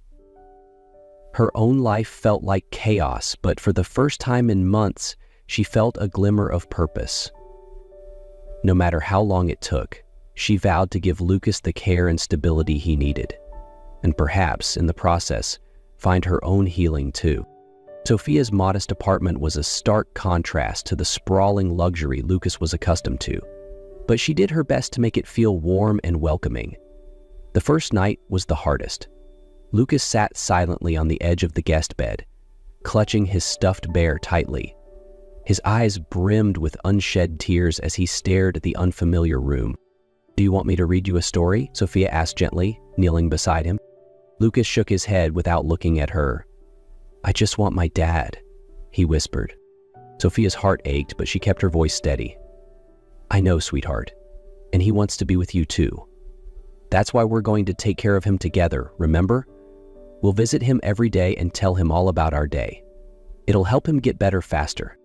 Lucas nodded reluctantly, wiping his eyes. Sophia tucked him in, humming a soft melody that her mother used to sing to her. Though he didn't say much, she noticed his breathing slow as he drifted to sleep. The next few days were an emotional whirlwind. Lucas, overwhelmed by his father's absence, alternated between quiet moments of sadness and outbursts of frustration. Sophia found herself stretched thin, juggling her teaching job, daily hospital visits, and caring for Lucas. In the mornings, they stopped by the hospital before heading to school. Lucas would hold his father's hand, his small voice filling the silent room as he told Ethan about his day. Sophia watched from the corner, her heart a mix of tenderness and concern. Afternoons were spent helping Lucas with his homework. He resisted at first, frustrated and distracted, but Sophia's patience eventually won him over. "Why are you doing this?" Lucas asked one afternoon, looking up from his math workbook. Sophia set down her pencil, meeting his gaze. "Because I care about you and your dad," she said honestly. "When I saw your dad's accident, I knew I had to help. And when I met you, I couldn't imagine not being here for you." Lucas studied her for a moment before nodding thoughtfully. "I think my dad would like you," he said quietly. Sophia smiled, blinking back tears. "I hope so," she replied softly. As days turned into weeks, a bond began to form between them. Sophia introduced small traditions into their routine: pancake breakfasts on Sundays, nightly story time, and music sessions where she taught Lucas to play simple tunes on the piano. One evening, as they were reading together, Lucas climbed onto her lap and wrapped his arms around her neck.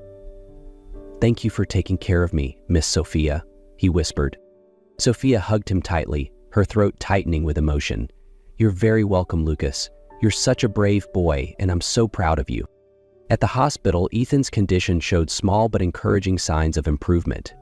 Doctors noted an increase in brain activity, especially during Lucas and Sophia's visits. The thought gave Sophia hope, fueling her determination to keep going despite the challenges. Though the road was far from easy, Sophia found herself transformed by the experience.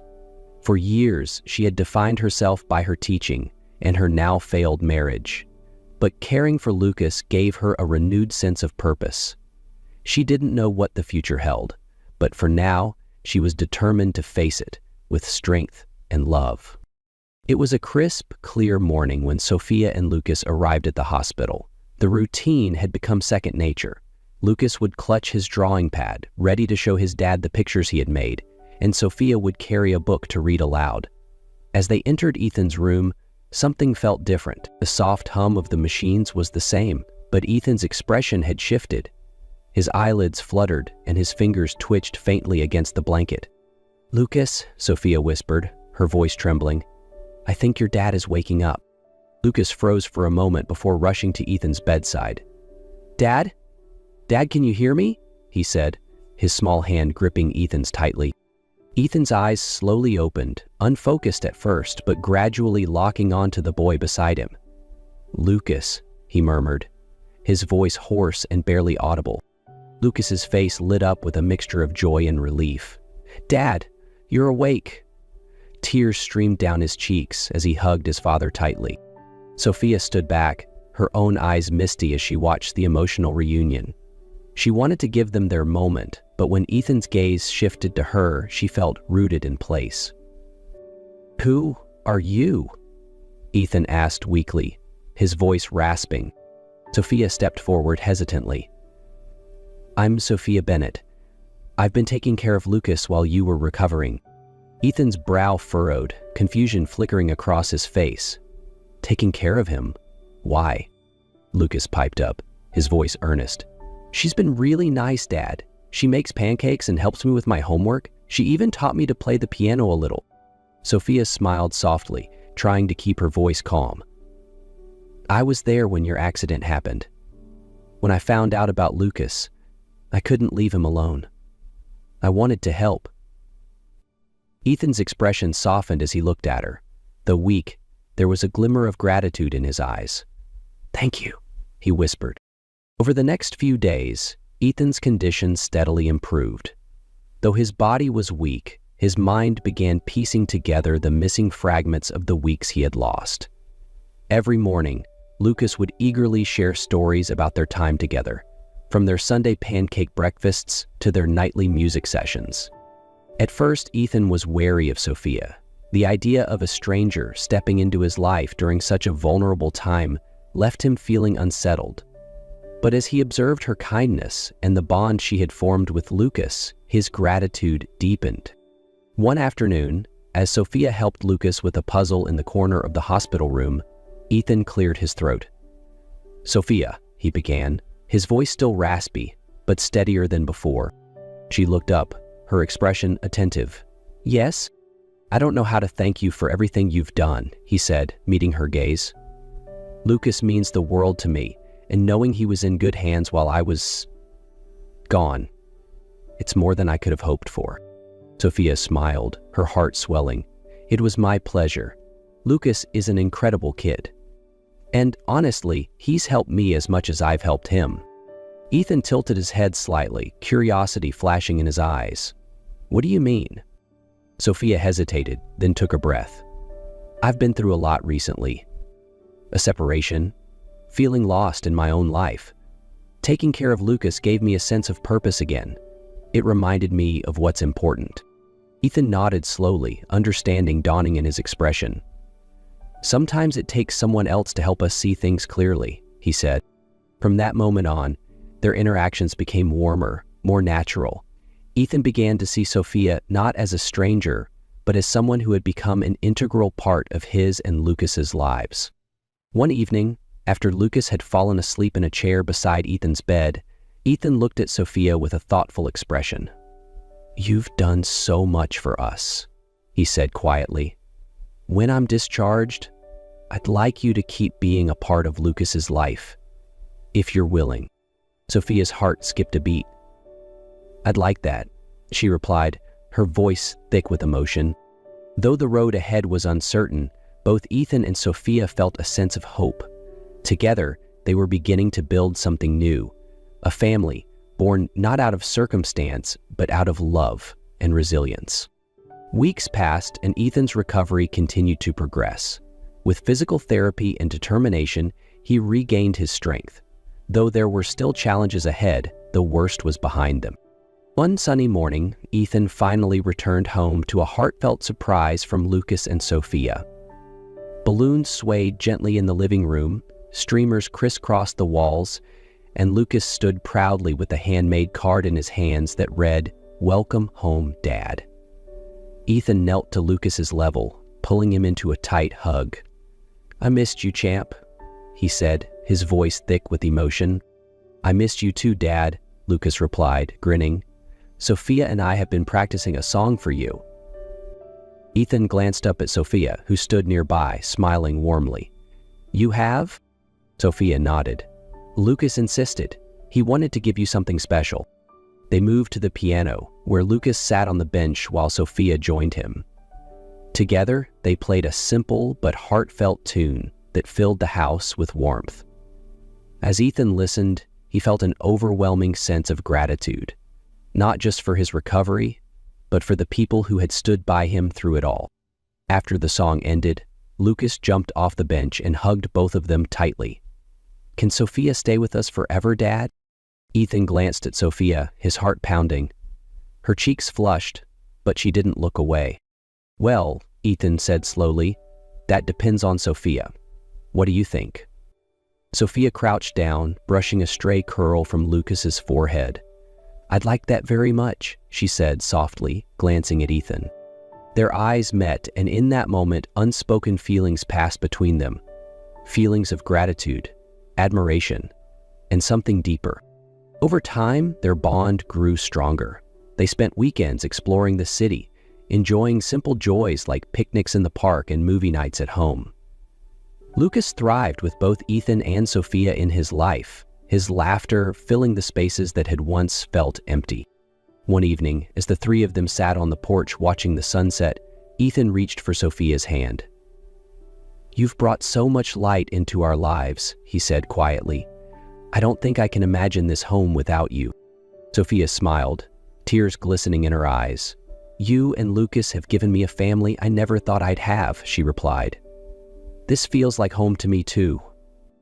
As the sun dipped below the horizon, the three of them sat together, a family forged not by blood, but by love and resilience. The challenges they had faced had brought them closer, and the future, though uncertain, shone brightly with hope. For Ethan, Sophia, and Lucas, this was just the beginning of a new chapter, one filled with love, laughter, and the promise of a brighter tomorrow. Just like Sophia and Ethan found hope and built a family through courage and love, you too can find inspiration in our stories. Don't forget to hit subscribe and turn on notifications to join us for more heartfelt tales about resilience, connection, and the power of second chances. Together, let's celebrate the beauty of life's unexpected journeys.